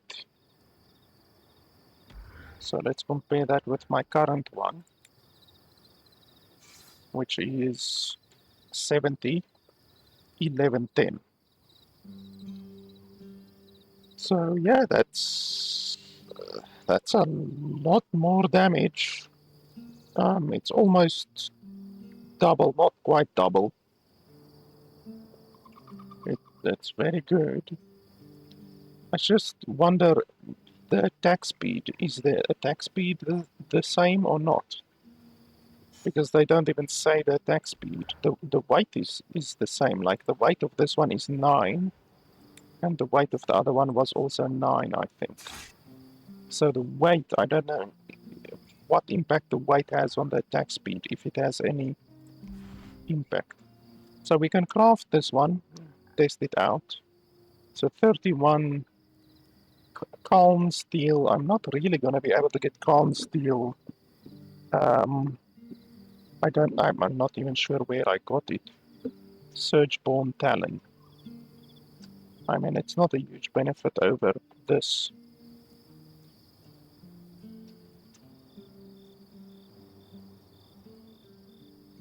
Yeah, so this one will be fine.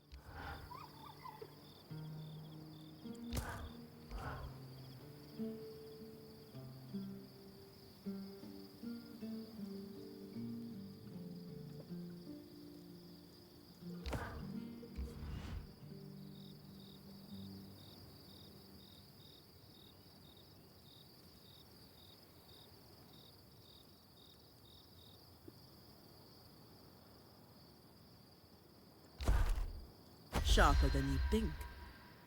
Okay, let's try it out. And then we can also craft a helmet.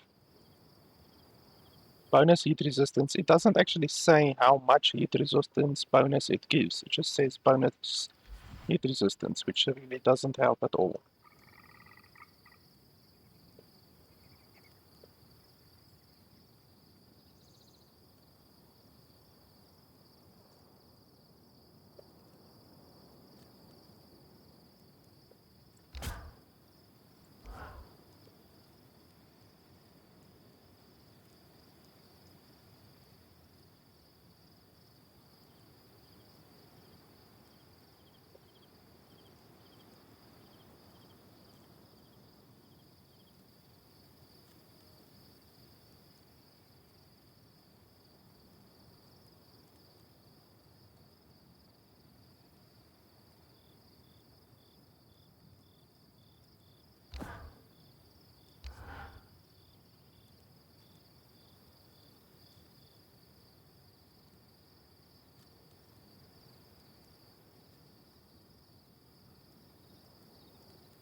The bonuses on this last one is just absolutely useless.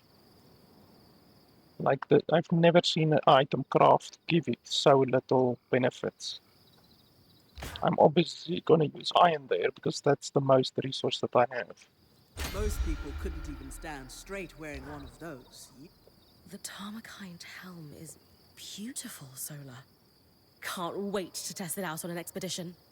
I am honestly kind of proud of myself right now. I wasn't totally sure I was going to be able to do that. Like I said, this style is a lost art. I know it's just a small piece, but I'm feeling on top of the world right now. As you should. This is pretty cool. Before my mentor, Hilda, passed away, and my apprenticeship was cut short, I always saw myself opening up my own smithing school.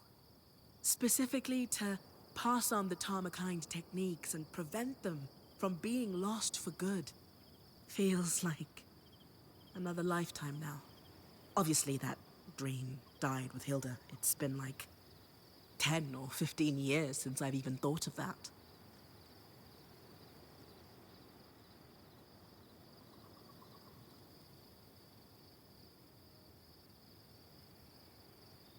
With that helm, you've brought Tarmakind back to life. This dream of yours looks far from dead where I'm standing. You're not entirely wrong. I guess I just haven't considered having my own smithing school in a long time. You can do anything you set your mind to, Solar. You're right. I'm pretty awesome like that. That's the spirit. This has all given me a lot to think about. Okay, so I've got pretty much the best gear I can now. I can switch, I think I'm currently wearing this one. I can switch to this one, but there's not a huge difference. In fact, there's like no difference basically. This one just gives more max mana, but I don't really care about that. We can also upgrade some stuff if it's not too expensive. 7 added weapon damage, that's pretty good.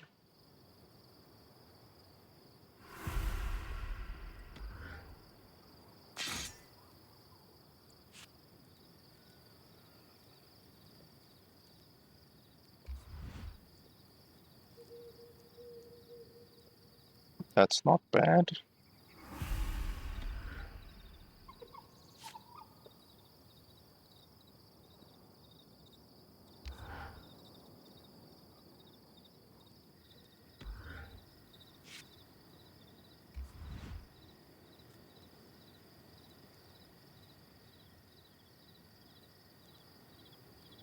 Fit for a point.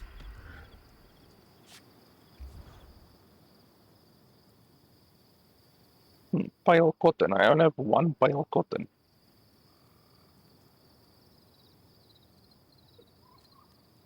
Yeah, it's not necessary.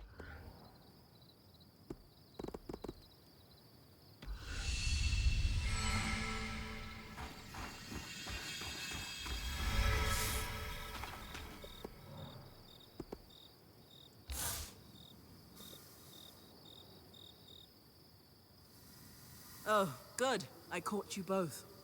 We are thoroughly caught, love. I can't stop thinking about the Tarmakind helm we forged, Bryn.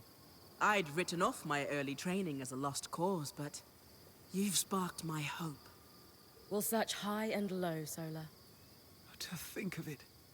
Traveling the world, sharing knowledge of a lost style of armorcraft. Yes. I suppose. Oh, I just need to tend to the forge before it cools. Excuse me. Always so diligent about her forge.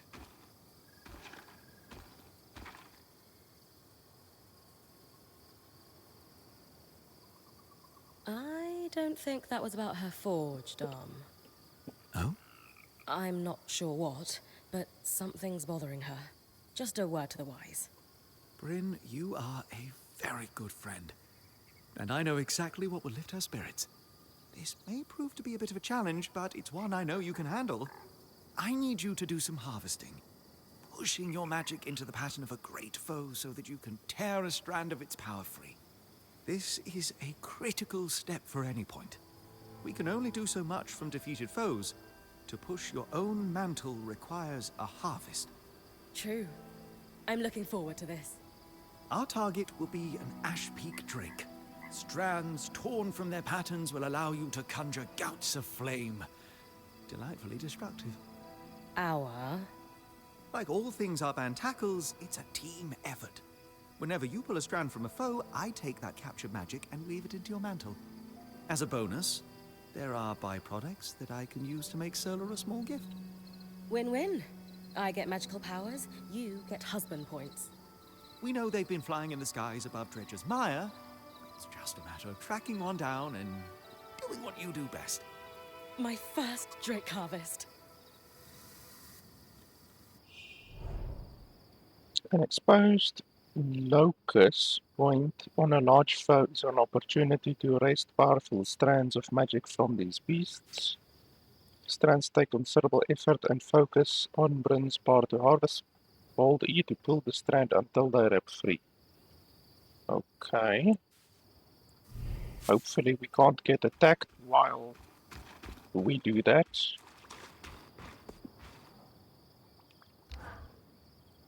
Bryn, do you have a moment? For my favorite lawkeeper? Absolutely. I'm the only lawkeeper here, though. Yes. Doesn't mean you aren't my favorite. So, what do you need? What was it? Oh, yes. I'm looking to do some experiments with our chemical reagents, and was wondering if you could source me some. That sounds like something I could help with. What's the experiment? I won't waste your time with specifics. I just think it'll produce something helpful, if my hypothesis is correct. Well, my last lawkeeper sent me out all the time for herbs that he'd inevitably just stuff in a pipe and smoke. Oh. No, that makes sense, then. Yes. Sorry. I think I can help Oria with the Watcher's Wisp. Oh. After what happened in the Veil's Shadow, any improvement to the scry is worth making. Exactly. I noticed that she needs a break before guiding you again. The tangles were so bad in the shadow, she couldn't use the wisp at all. The scry has been better inside the Enclave, but we shouldn't take any chances. What do you need? There's a plant that only grows here in the Enclave. It expresses a clarifying magical essence. I think I can use it to strengthen Oria's connection with the scry. That'd be really helpful. I think so too. Now, am I missing something? Where can I find the plant? Oh, right. At night, in the outskirts. They glow, so you won't be able to identify them during the daytime. And I believe they mostly grow in clusters near bodies of water. Not rivers, but ponds, lakes, you know. Go to the outskirts at night and grab some glowing plants near bodies of water. Got it. Well, they have a more accurate name than that. I won't overcomplicate it. But they're referred to locally as Diane's Chorus, which refers to a moment in the Enclave's history early on, when their second leader, Diane Ramenos, was elected by unanimous vote. She was the right person at the right time for the Enclave and brokered several extremely lucrative trade deals. The more you talk, the longer you'll wait. Sorry, yes, please, go. Bring them to me as soon as you can. Thank you.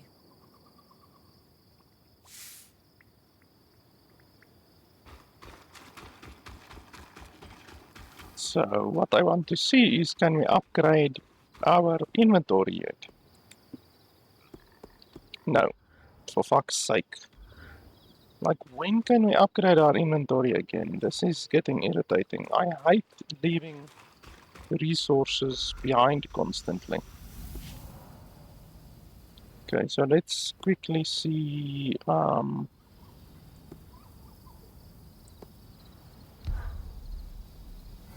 how this two-hander of our performs versus the sword and the shield.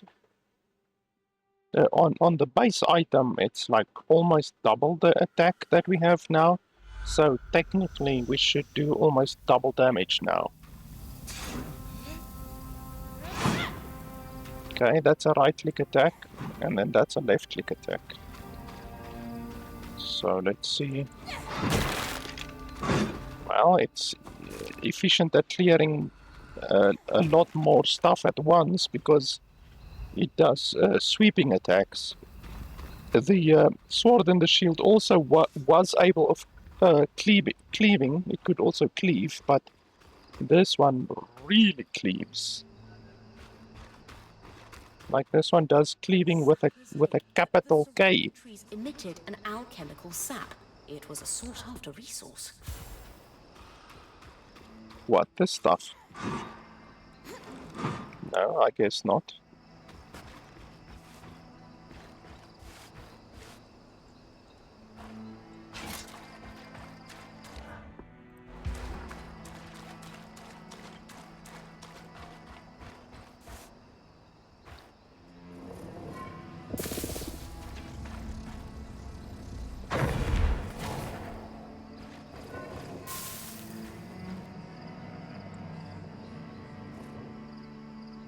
Yeah, are you enjoying the burning?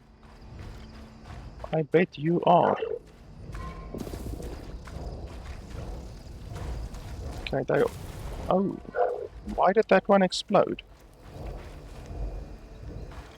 It just randomly exploded.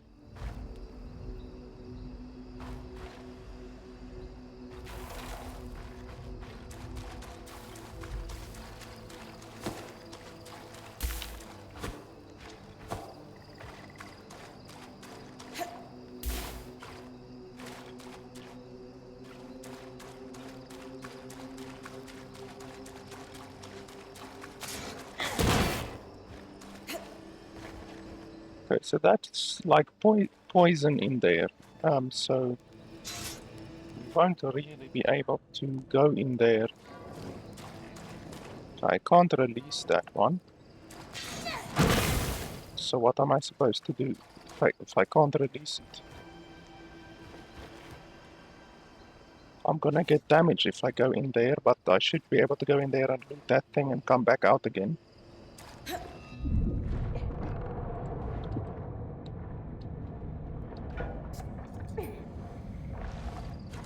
Okay, not a lot of resources. It's just a single chest. If I burn that place down, that will be good. But I can't pick that thing up at all.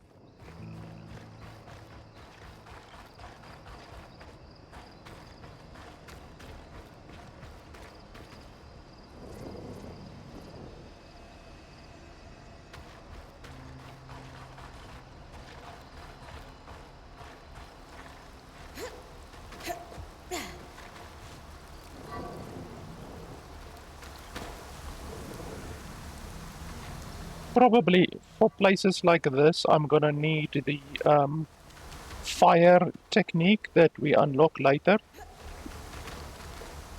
So that's probably a place that I can't really interact with currently. Unless I throw one of those fireballs at it, but I think probably you're meant to use your fire skill on it.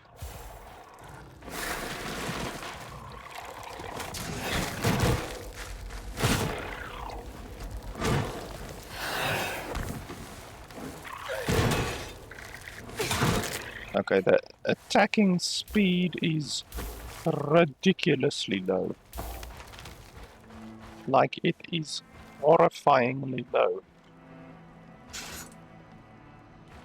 Like, look at this. Like, I'm gonna mash left click and look at the attacking speed.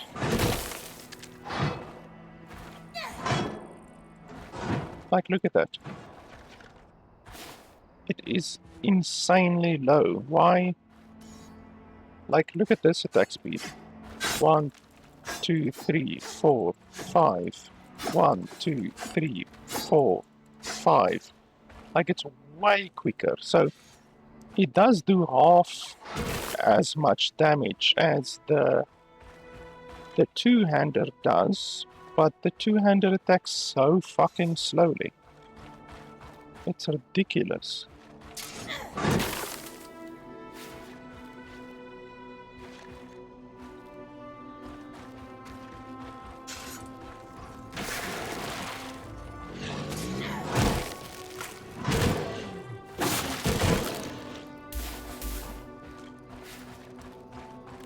Yeah, I really don't think the two-hander is well balanced, you know? Like, honestly, it shouldn't do just double damage. It should do like at least triple damage, just due to the attack speed. The attack speed is so fucking low.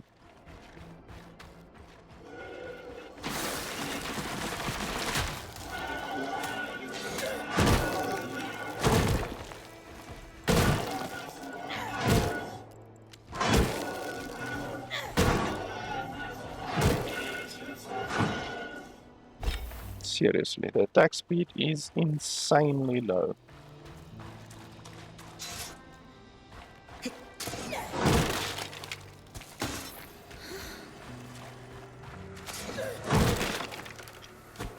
I like the clearing speed.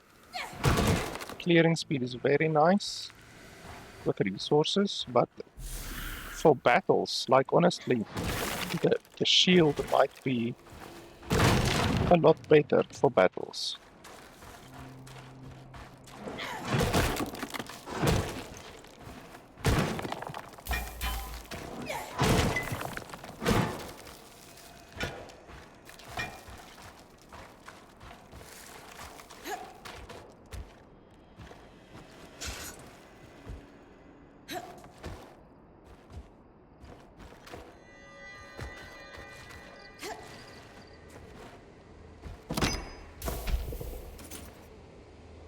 Holy crap, I'm already full.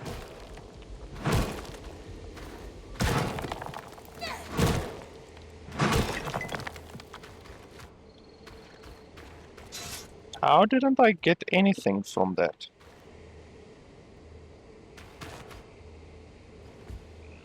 And now this is dense Ascana fur. I do have a lot of dense Ascana fur already. But we can drop something like the softwood. No, the rough leather is fine.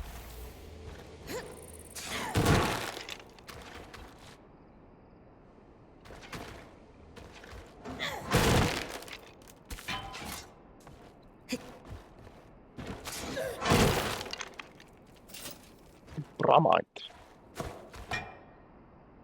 I guess we want bramite.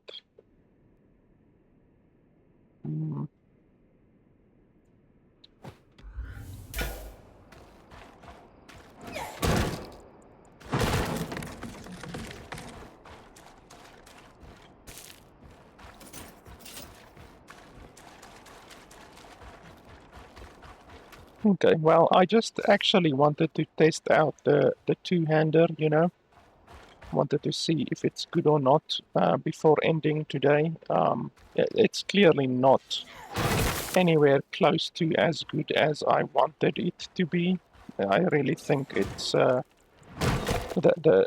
damage should be at least double, in my opinion, or at least like triple what the shield is.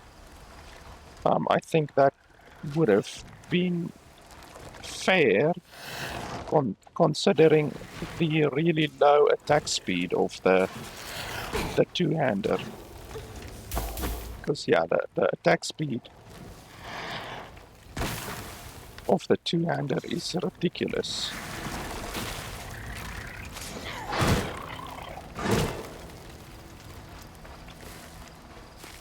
I've got two more things that I need to throw on the ground. I don't think I really want to throw any of the stuff on the ground.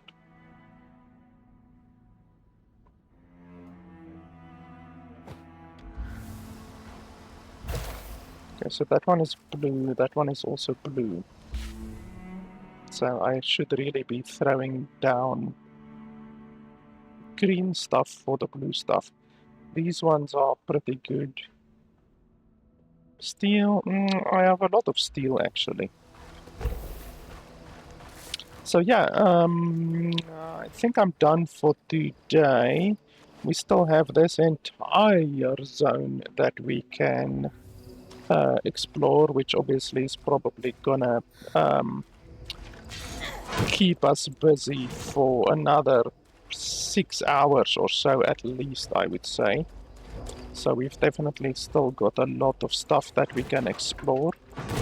And yeah, like I said previously, this is the full game. It's a complete full game, but I can't show you guys past a certain point, which the developers of the game have instructed me to not go past. So I will obviously, once we reach that point, not go any further. But it's not this place. It's beyond this place. I know the name of the place. So it's beyond this place. So I will be able to show you guys this entire area. And obviously, there's the dragons that we can fight. Apparently, there's more than one dragon in this area. That ice place is probably going to be a pain in the nutsack to go into, because you're constantly going to be walking slow and taking damage. So I think we probably would first want to kill the dragon to get the fire element, the fire skill. Like over here, we're going to get the fire skill, and then we can go into that ice place. So yeah, that's probably what we're going to do next time. So yeah, I'm done for today, I think. As I said, the game releases the 27th or the 28th of January, and the game will be available on Xbox Game Pass or PC Game Pass on day one. So I am a PC Game Pass content creator, so if you guys want to, you can sign up. Well, I don't have a link for you guys or anything like that. That's not how it works, but you're welcome to obviously sign up, and yeah, you can play the game on day one, and obviously many other games as well. The developers of the game did send me a key for this, and I also receive the PC Game Pass for free every month, which is pretty nice of Microsoft. And yeah, we will play some more next time. If you like to see more, then let me know in the comments down below, and I will certainly consider playing more of the game. I'm currently playing a lot of Path of Exile 2. If you've watched my live streams, I live stream it usually. So I'm playing a lot of that, but if you guys would like to see more of this game, then certainly just let me know that you want to see more of the game, and I will consider playing more of this game instead of all of the other games that I have on my schedule right now. So yeah, guys, I think that is pretty much it for today. As always, if you want to support the channel, you can head over to patreon.com/LFP to support my content. Thanks a lot for watching, guys, and I'll see you guys next time.